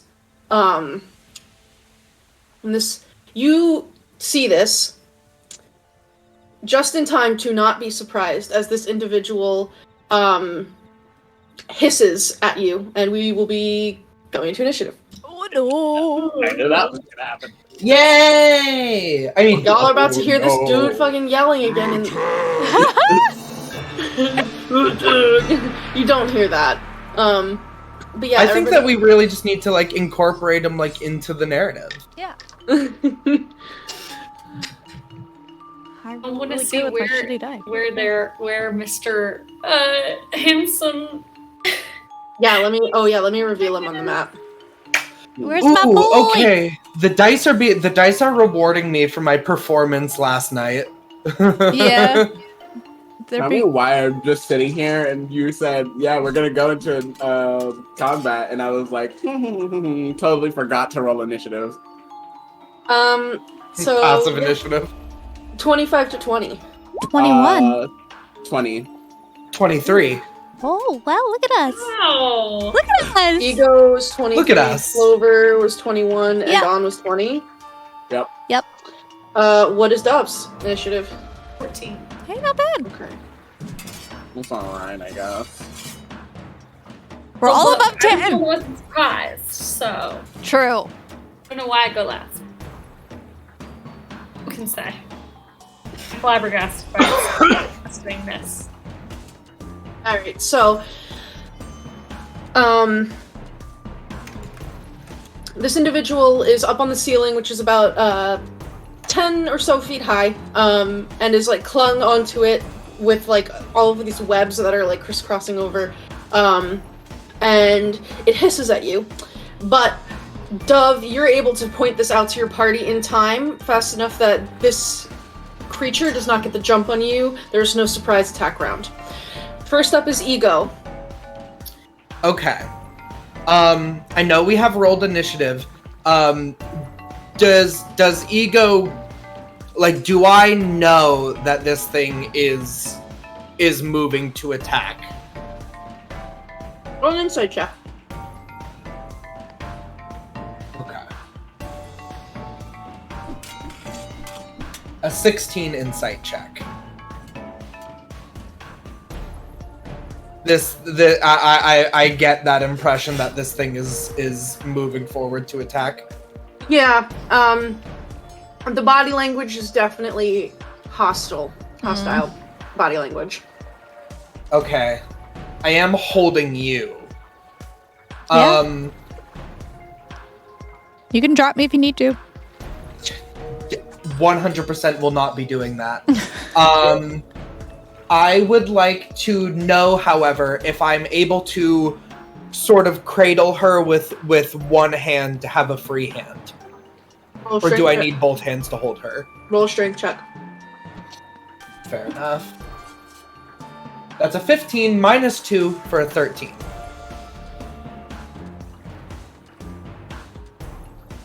You need to put her down if you're gonna cast something that has a somatic component. Alright. Then I am going to... Cats always land on their feet. You can put me down. Yeah. Throw her I'm down the gonna, fucking stairs, just yeet her. Yeet. You're safer down there. Let's test the theory. You ain't the cats. Lands on my ass. I'm going to crouch down and gently lay you down on the stair. Okay. So that you have maybe something in I see what sort you're of doing. like cover. Yeah. Okay. And I will also stand in front of you. So I kind of like see that this thing is going to attack and maybe like say something like look out or something to sort of make sure everyone goes into a readiness. And I will use my bonus action to hex this creature. Okay, what ability are you hexing? I am going to hex its strength checks. Okay. What does that look like when you hex? Yes. So a 1, since my hands are being occupied, let me see if Hex has, Hex has somatic. So I put you down and I then curl a finger into some of my hair and I pull, and that bit of black hair turns white and just breaks off, and then it just seems to disintegrate, just like maybe a little bit of hair. And a sort of inky black mark appears on this creature. It is a kind of circular mark. I would say, since it's its strength, probably appears on like one of its arms. And it is the completed ring of what would be my crown. So it's a little ring of thorns. He's got like a little tribal tattoo on his bicep, yeah. Yeah, honestly, he looks fucking sick. Yeah. It appears for a moment, and then it kind of seems to seep into his skin. Okay. That is my bonus action to hex. And then I will send a firebolt. No! But I can't, that's firebolt is against the rules. And I'm still gonna adhere to that. So actually I'm gonna take the sling that I got from the herring gun, and I'm going to just... Okay, roll this one. Damn at it, because I'm actually still pretty good with the sling. But not when I roll a 4. That's a 10 to hit. Yeah, so you load up the sling and you've always... you're excited to like finally have something like this like cool object to attack with, but you've never actually like used it before. So you go to release and like the little stone that you had loaded it with just kind of like falls out onto the ground. That's how I'm flavoring that you did not hit. It bounces down the stairs. Yeah. I'm like, oh. Yeah. Also, did you pick up ammo with it when you looted it? You said that they had like a little bag of sling bullets, right? I'll have to go back and double check, but for the time being, like, yeah, you probably have about like 10 rocks for it. If it's not something that was noted specifically. Yeah, that's fair. I don't remember, but I figure, rocks. Yeah. Just something to keep track of for the future. I will add sling bullets. Anything else you're doing? Any movement? I just want to make sure that I am in front of Clover on the stairs. So, like, if I'm still on the stair, I probably moved more like this. Okay. Yeah. The wizard's at the front, so here we go. Here we go. Yeah, cool. Yeah, next up is gonna be Clover. You're sitting on the stairs. Roll a Constitution saving throw. Add the sling bullets in there. 19 plus 2! You are able to use your action and reaction on this round. Oh, shit! Okay, there's not much I can do, but since I'm, like... You can still, like, walk. I know, but I don't think there's, like... Do I have disadvantage on attacks? I don't believe so. Or, well, let's see. Let's double check, because this is all new. Yeah, that's fair. Just wondering what my options are. No. No? You just have to, I just have to, like, make the save to start my round. See whether you can, like, do stuff in that, yeah. Okay, gotcha. That makes sense. I think I'm gonna do something just basic, and just from my crouching, I probably stay low to the ground, too, since you go put me down. And I'm kind of just going to let, like, once again... eyes flash with the reflective light of Cat's eye, and I reach out with chill touch with the necrotic cat paw. Okay, is that a save or an attack roll? It's an attack roll. That's why I was asking, Roll like, it. do I have disadvantage if I do anything? No, you don't. Okay. Yeah. Well, it doesn't fucking matter. Motherfuck. Doesn't. 9 hit. You reach out with your necrotic cat's paw to swipe at this purple bulbous creature. It's like very like almost like like insectoid yet fleshy. There's no like carapace. And you watch as it sees this like cat's paw coming at it, and a little web shoots out of its mouth and dissipates the spell. You do not hit. Cool. I just like try to like scuttle down the stairs a little bit farther and just kind of watch. Do you have any bonus actions you want to use? I don't think I have any bonus actions, and I have Armor of Agathis and Mage Armor up at the moment, so I think that's all I can do. Yeah, you got. Did you get the 10 hit points for Armor of Agathis? 5. Yep. Okay, good. Dawn. All right. You are up. I am pushing myself to the front of the pack because if it's going to attack anyone, I would like it to not be Clover, especially, but also not Ego or Dove because you are all very little. So I'll move here. Okay, I see you. I think that's 10 feet of movement. Yeah. He's on the ceiling, like, almost not directly above you, but close to it. Yeah. I don't think he's in melee range, right? No, he's, like, well, if he's 10 feet up, then if it were, like, so this is interesting. If it's, like, 5-foot cubes, and you have one, and he has another, he technically, like, kind of is? I would say, you can, but it's at disadvantage. Because you're, like, having to swipe up at him. What if I made a high jump, though? Oh, yeah, no, I was literally, Because, I used 10 feet of movement, and I can, high jump, I think, how many feet? I never remember these rules. Yeah, let me get that up for you. Oh, man. A number of feet equal to 3 plus strength mod, I think.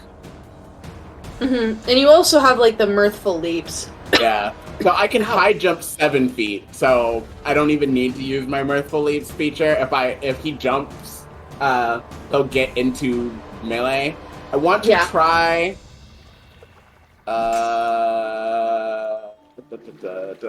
I want to try and shove it. Okay. Yeah. So I believe that's an attack roll. Yes. Well, is it an attack roll? I thought it was a contested strength. I think a shove is a type of melee attack. Yeah, it's a special melee attack to shove a creature, either knocking it prone or pushing it away from you. It can replace one of your attacks if you have multiple attacks. Oh, there it is. Okay, yeah, instead of making an attack roll, you make an athletics check, and they make athletics or acrobatics. Yeah, and they make it at disadvantage, so, because of Hex. If he uses athletics. If he uses athletics, yeah. I rolled really well. So he has... The DC he has to beat is 25. Yeah, he rolled a 6 on the die, so, he does not. Cool. So, are you choosing the prone option? He's hanging from the ceiling. Yeah. What's your, like, goal with the shove? You know, what's your, like, ideal outcome? I'm trying to, like, volleyball spike him off the ceiling so he hits the ground. Okay. Yeah, I mean, it was a successful shove, so I'll allow it to happen. You kind of, like... I feel like you almost... Yeah, you, like, volleyball spike him and, like, kind of catch the creature's elbow and, like, kind of yank, and, like, the claws, like, are unhooked forcibly from, the web on the ceiling, and the creature, like, slams into the ground and is prone. Yeah. Great. Lovely. Yeah, lovely. Yeah. I want it to be off the ceiling so I can kill it easier. But I believe that is. I'll use my last spell slot to cast bonus action Shield of Faith because I feel like it's not gonna like that very much. And the small AC boost will be nice. That's my turn. Alrighty. Next up is going to be this creature who slams into the ground, and you hear it like go, oh, ow. It will stand up with half of its movement. And it like looks at you, Dawn, and says, "Get out of my tower!" and is going to shoot a web at you. No! Don't shoot me with your... but it says my tower! Yeah, it's definitely Oh no! got cursed for I Does think a he got 19 cursed. Does a 19 hit? Yeah. Okay, so, this creature, like, its mandibles, like, open up, and out of this, like, little lamprey mouth, a glob of webbing shoots out at you. It, like, covers your whole body, and, like, the force of it, like, kind of impacts a little bit, and then it sticks to the ground, like, around you. You are restrained by this webbing. As an action, you can make a strength check to try to break out of it.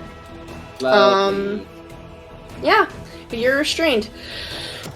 And then he is going to back up.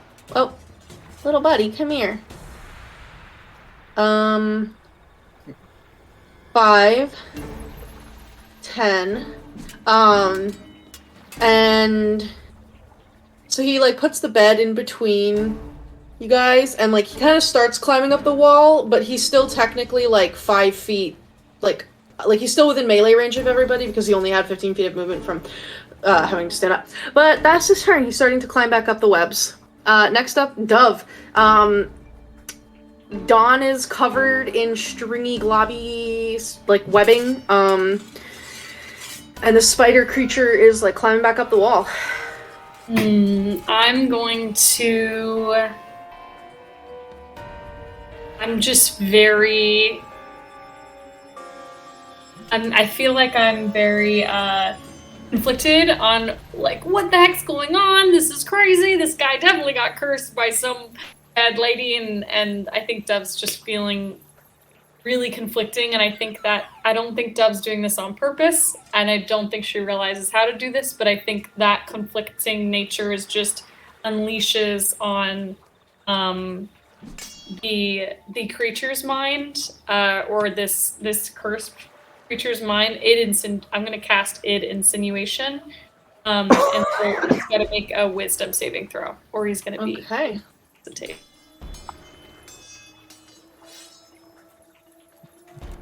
Well, that spell. He rolled a 12. That fails. A 14 was my save. So he's going to become incapacitated, and if he's starting to climb up the wall, he's probably going to fall back down. But he's going to take 1d12 psychic, which is... Oh, that's so bad. Oh, psychic damage. Oh. He's got to make that wisdom saving throw every round. Yeah. He's incapacitated. Okay, and he takes, how much damage? Only 2. Okay. Sad. He's incapacitated. That's good. So... That's really good. Okay. What does it look like when Dove casts id insinuation? Since it's psychic damage, I feel like it's not visual. I don't know why. I feel like that's maybe a weird decision, but I feel like it's actually maybe not visual. Mm-hmm. It's just Dove being really unsure what to do and accidentally like piercing that thought into its own head. Yeah, like her willpower almost like pierces into his, and like... Yeah, it's like influence. I bet in his mind it probably sounds like a cacophony of music. Like a horrible, like, dissymphony. So that's probably what he hears. I don't think anyone else hears it. Okay. Anything else you want to do on your turn? I am going to feel like I'm gonna just leap up onto the, I think I was on the stairs, kind of like looking up at it, crawling up. I'm gonna leap up onto the like landing just above it. Okay. Very cool. Next up, we are back at the top. Ego.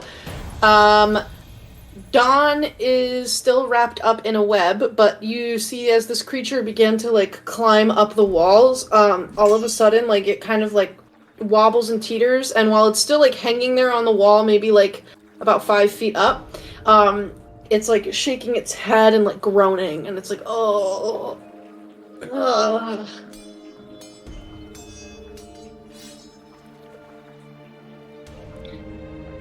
There's a bug. Got it. Get out of here, bad bug. Yeah, this guy got totally, Oh, what's the book about the guy that turns into a bug? Kafka, The Metamorphosis. This man woke up and he became a bug man. But you know what? I will draw another sling bullet and I will pull it back, and I'm basically going to be like, I don't think this is you. I think you've been bewitched, but I can't fix that right now. Okay, roll an attack. But I'm not trying to be lethal. I will say that. Yeah, I'm trying to hit him with a... Yeah, I'm trying to knock him out with a rock. Sling attack. It's another 9! It's a 9! So yeah, this time, like, the rock, like, launches out, and it just, like, sticks into the web, like, right next to his leg.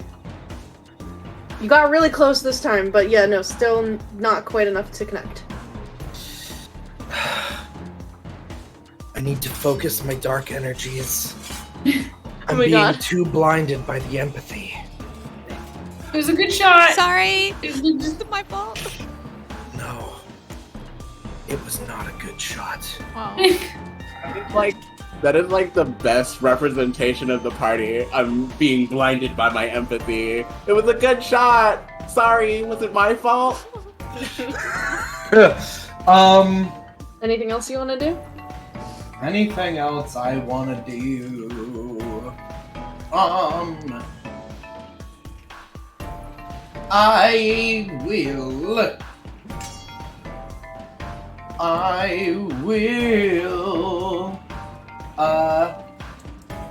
start. You know what? I would like to because I haven't had. I'm gonna wake up Karma. Okay. Kind of flick my hat a little bit, because I don't de-summon Karma. Karma just goes in my hat. And I'm going to be like, Karma. She I screeches need you. angrily. Mood. I don't have a direct command for Karma yet, but I would like Karma to start flying around in this room so that they can assist someone next time. Yep, she will crawl out of your hat and begin fluttering and screeching all around the room, and is ready to help out, begrudgingly, as she was a little sleepy, but she's ready. And I will, end my turn there. Sorry. Okay. Nope, I was gonna ask if you were doing anything else, so this works out. Clover. There's a little bat flying around. Where Dawn is webbed up. Where is the little sir dude? He is in a web over here. Okay. Seeing this dude get incapacitated, I'm gonna take my chances and I'm gonna try and fly over to the sir dude in the prison the birdcage. Roll a Constitution saving throw. Oh yeah, okay. Okay. 17. Yeah, you have an action and a reaction. 15 plus 2. Let's go. Gotta go. He's over here? So you're flying. Yeah, he's over here. Yeah. I'm gonna try and get him out. Okay. Yeah, so he's in like this ornate cage that's then like stuck into all of this webbing and like stuck in there. And as you fly over, he says, "Oh, you've returned to save me. I'm How sorry, noble Willie. of you." Are you okay? Oh, yes, I'm quite alright, but I would love to be out of here. Is there a door on this cage? Let me double check something. I think there is.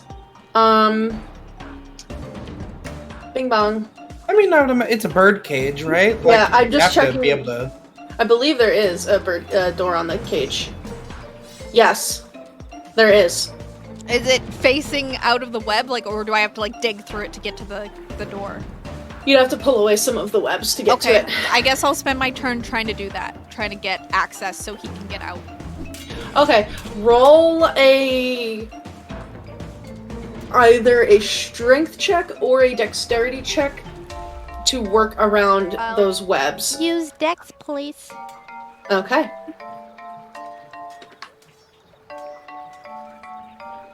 13 plus 3, 16. Yeah, you're able to pull the webs away and basically like get a hold of like the whole cage. Okay. I guess that's my turn because I don't have bonus actions or anything. Okay. Dawn, you're in a web. You are restrained. I'm going to try to get out of the web. It's kind of gross. Okay.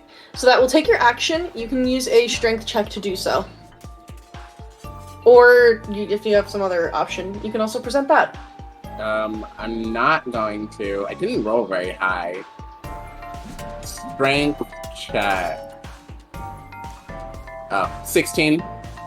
Yeah, you are Plus able four. to. Yeah, 16 total. Yeah. Yeah, you're able to pull away these globs of web, and you think like because they haven't like dried in the air yet, they're like a little bit easier to break. But you are no longer restrained. You are free from the webs. But that was your Gross. action. Yeah. Gross. Yeah, it's sticky. Okay. I do not have a bonus action, so I'm just going to ready up for anything. Okay. That's my turn. Next up is going to be this individual, who I believe takes another d12 of insinuation damage, right? Yeah, well, it's incapacitated, so he can't take actions or reactions. At the end of his turn, he takes another 1d12 psychic damage if you would like to roll that, and then he is going to roll a wisdom save to try to break out of it. Whoa. Almost fell. 6. Okay.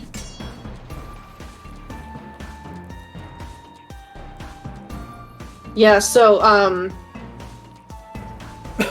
this creature lets out like a little shriek of pain as this like psychic energy courses through his brain. He rolls a 17 on the next wisdom saving throw. Saves. He saves? Okay. So he like shakes off the effect, and you can see like the awareness returning to his eyes, but that is his whole turn. Next up is Dove. He's gonna be like No, that. wait, yeah. Oh, wait, yeah, it is Dove, because it was his turn. Yeah, sorry, okay, that was a really fast turn, so I got confused. It is your turn, I'm sorry. No, it's all good. Okay. And I am going to go ahead and do a little, he's like, just 5 feet up. Yeah. About. Out. So hard. Guys, obviously got something going on, but I can't do anything about that right now. Yeah, just John's just like, we can fucking knock him the fuck out and deal with it later. I am going to run and jump on the bed, and then I'm gonna Okay. run up to him, and I'm gonna my like claws get all along, my like teeth get all along, and like tips like all blackened at the tip, and my fingers are gonna look like singed, like they've been set on fire. Yeah. And they're gonna get all long and pointy and I'm gonna slash. Roll an attack. And I believe you use your spell attack modifier for Primal Savagery. Yes, I believe so. Okay. Hopefully this works. Oh my god, where is this not gonna work? Isn't there an action? Yeah, okay, here we go. I've never rolled on this. Oh, beyond 20? Yeah. Just click it, right? Come on. Roll me an attack. Am I doing this wrong? Let me see if it's popping up on the... That's weird. It's not coming up. Well, I will If just go ahead and I will go ahead and roll outside of this. It might be doing that thing. yeah, it should just be like a D20 plus 6 to hit. 6. Okay. Moan. Yeah, I use my 4 plus my. Come on. Sorry, y'all. You're My good. computer's going a little slow. That's okay. Loading. All right, here we go. A 15 to hit. That will hit. Roll damage. And I believe it's acid damage. Yes, it is. It is 1d10 acid. And that will be... Ooh, that's a 10. 10! Oh, thank goodness. Well, maybe I hit it twice. The first one might have been 3. That's okay. You can have the 10. Oh, Yeah, you can thanks. do that. That's the one that I saw first. I didn't even notice the other one. Yeah, so you, like, see that he's starting to come out of it, and you just, like, go full feral and run at him and, like, just, like, slash these, like, elongated blackened nails into his, like, warped, bulbous, grayish-purple flesh. And as you tear into it, you see this, like, dark red blood, like, darker red than normal blood, like, begins to pour out of the slash wound on his back. And he, like, cries out in pain. Sorry, dude. Anything else with your turn? That's all I can do, so I'm gonna stay on the little bed. Okay. And, like, bouncing a little. Ego, you are up. He's been slashed. Okay. Gonna take another little sling bullet here. I believe in you. Do it. I'm going to... What's something witchy? I'm going to, like, as I'm holding it, I'm gonna really scratch and grind down my nail on it. I'm like, come on. And I'm gonna fire a sling bolt. Natural 20. Yeah! Okay. Yeah, you... Natural 20. Yeah, as you go to, like, dig your thumbnail down into the stone, you notice that this is a hagstone. It's some more flat stone with a hole in the middle. And it hits him real hard. Roll your sling damage, and you can roll double the dice. Yep, and he's hexed, so he'll also get double hex damage. So that'll be an additional 2d6. So that's 8 plus 7, so 15 with a mix of, I assume, non-magical bludgeoning damage, 8, and 7 necrotic. Okay. There we go.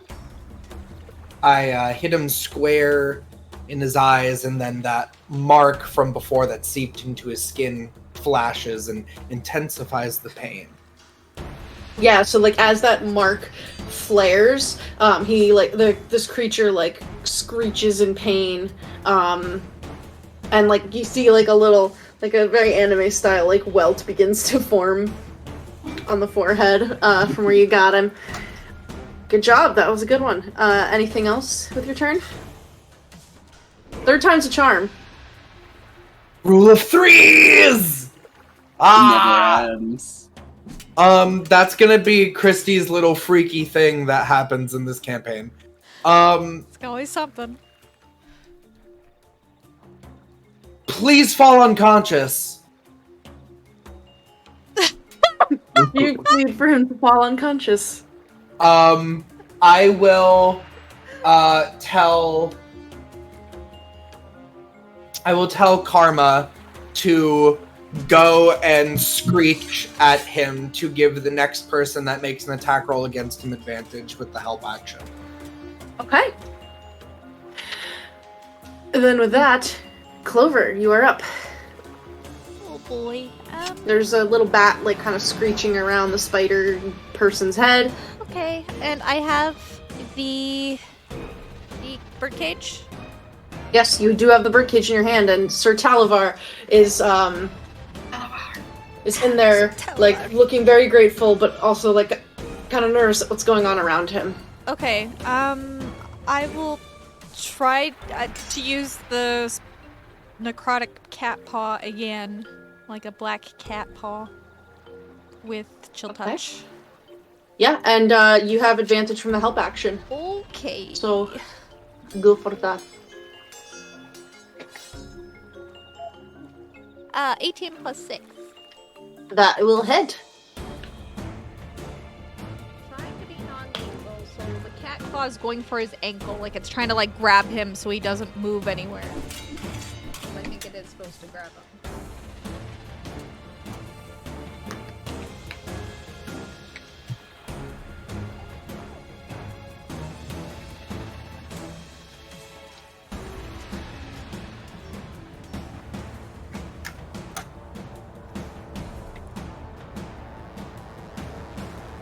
That is 7. Okay, 7 points. Yeah, so the spectral, like, necrotic cat paw slashes into his, like, little, like insectoid ankle, and the flesh there, like, blackens immediately. He's not looking good, but he is still hanging on.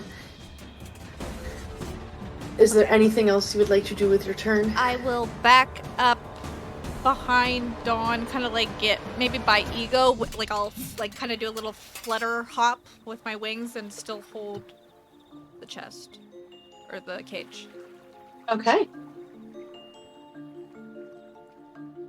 Sorry, 1 second. I'm Wait, copying did I these roll a things. con save before I started that? Thank you for your Thank you for your honesty. You may roll this one with advantage for pointing that out. Okay, let's do it.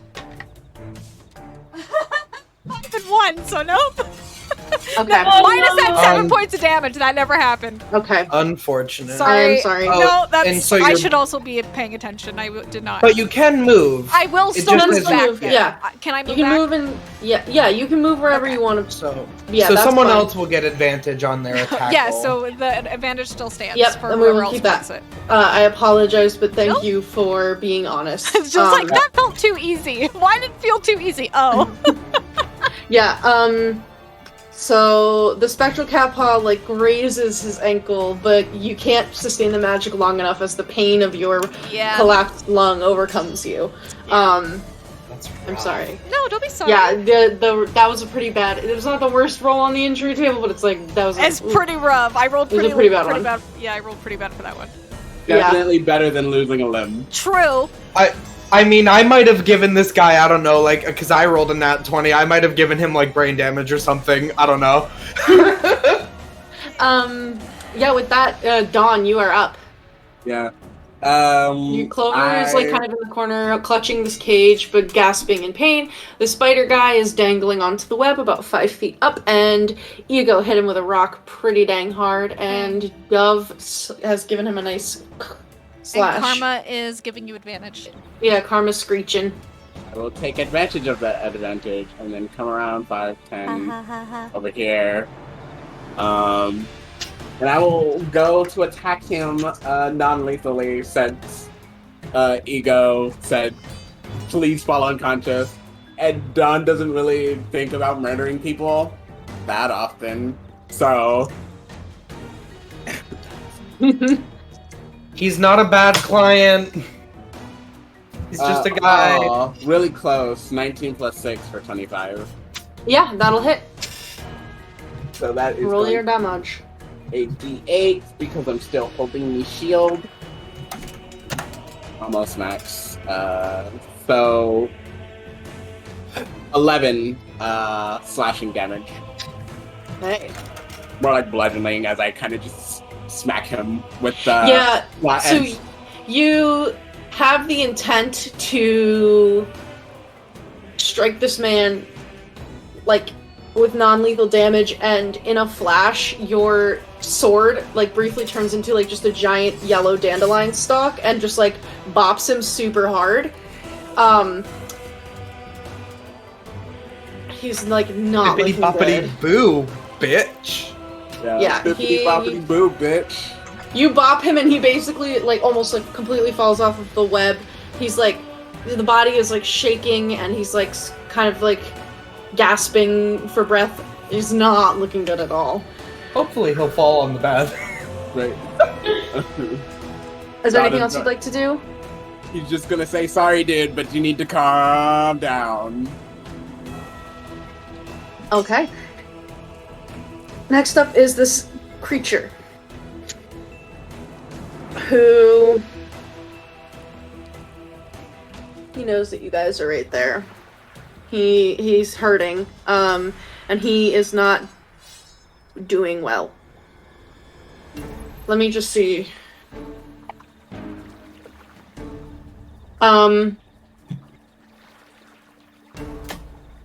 Okay.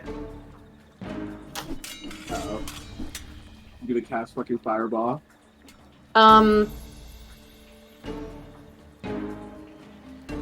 He's going to attack Dawn. Okay.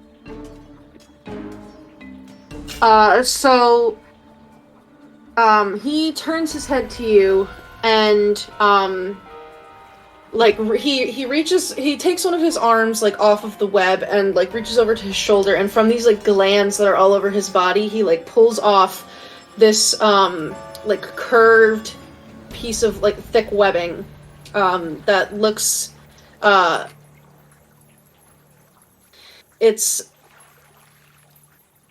like, it has, like, two, like thick pieces on the end, and he, lets go of the webbing and drops to the ground, and he goes to wrap it, like I think that it's a garrote, or a garrote, around Oh the my neck. god! Oh. And so, Oh, that's nasty. Garrote's nasty.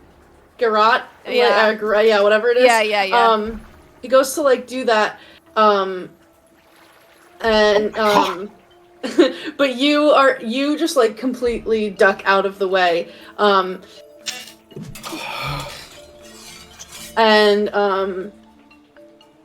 yeah, he'll probably, like, after hearing all of this, like, looking at all of you, says, "Don't make me fall unconscious in my own tower. What is wrong with you people?" And that is his turn. He can't. Yeah, no, he's not gonna do that other thing. Yeah. So next up is Dove. He just tried to choke the shit out of Dawn, but was unsuccessful because he rolled a nat 1. She's just gonna pure blind revenge react, and she's gonna, like, jump on his back and, like, bite him. Okay, roll for an attack.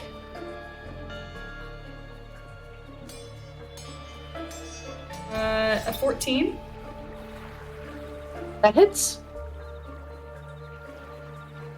Passive damage. Whoa! A 10! I want to do this non-lethally because, you know, everyone's been pretty clear about it, but I am gonna... We'll do it. Okay. So, how do you want to do this? Because he had 1 hit point left. He's gonna try to hurt Dawn. Dove's just gonna, like, in a little bit of a primal mode, just, like, totally just growling, and jumps on him like a little animal and, like, bites its neck. She's doing it non-lethal, so she doesn't rip it out, but she's just gonna, like, bite it really bad. Okay, yeah. And as you like bite him, and you're like, I almost imagine you're there like crawling all over him like a little goblin, like gremlin thing, like and as you bite into him, he like falls to one knee, and you and your party are basically able to just like shove him over, and he collapses unconscious on the ground. Yay! And so you have lying before you the unconscious form of an ettercap, although none of you know what that is, but for your mental images, so you know what he looks like, because I know all of you know what that is. And Dove is holding a... Why did it just talk? Why did the Sirenscape thing just talk? What the heck? Didn't Okay. talk for me. It's like saying stuff for me. That was really weird. That was... all of a sudden a man was yelling in my ear. Ew. Yeah, you're holding this cage with the very grateful purple fairy dragon in it. And that is where we will conclude for the evening. Hell yeah. Oh, jeez. Oh, wow. Yeah, it is time to go. It is time. But for those of you who are watching, thank you for joining us. We appreciate having you here. Please check out our sponsors, Little Dragon Corp and Cardboard Castle Games. Check out our other games every night of the week. Check us out on Discord. Follow us on Twitter. Subscribe to our YouTube. You know the drill. Hell yeah. Does anyone else have any other announcements? Nope. Oh, and thank you to Sirenscape for being a really awesome tool that we have for amazing atmospheric sounds and music. You can add these sounds more to your game when you download the Sirenscape app or mobile app. The app is free. It comes with 20 sound sets that are included to get you started. You don't even need to register. Go to Sirenscape.com to find out more. Woo! So, the next time you and your new friends are fighting a Spider-Man in his house, but not like that kind of Spider-Man. Not the copyrighted. It's just a man who is a spider. Please don't sue us, Marvel. Don't forget to add your proficiency bonus. Yay. Love you. Bye. Love you, bye. Ooh, love you. Bye.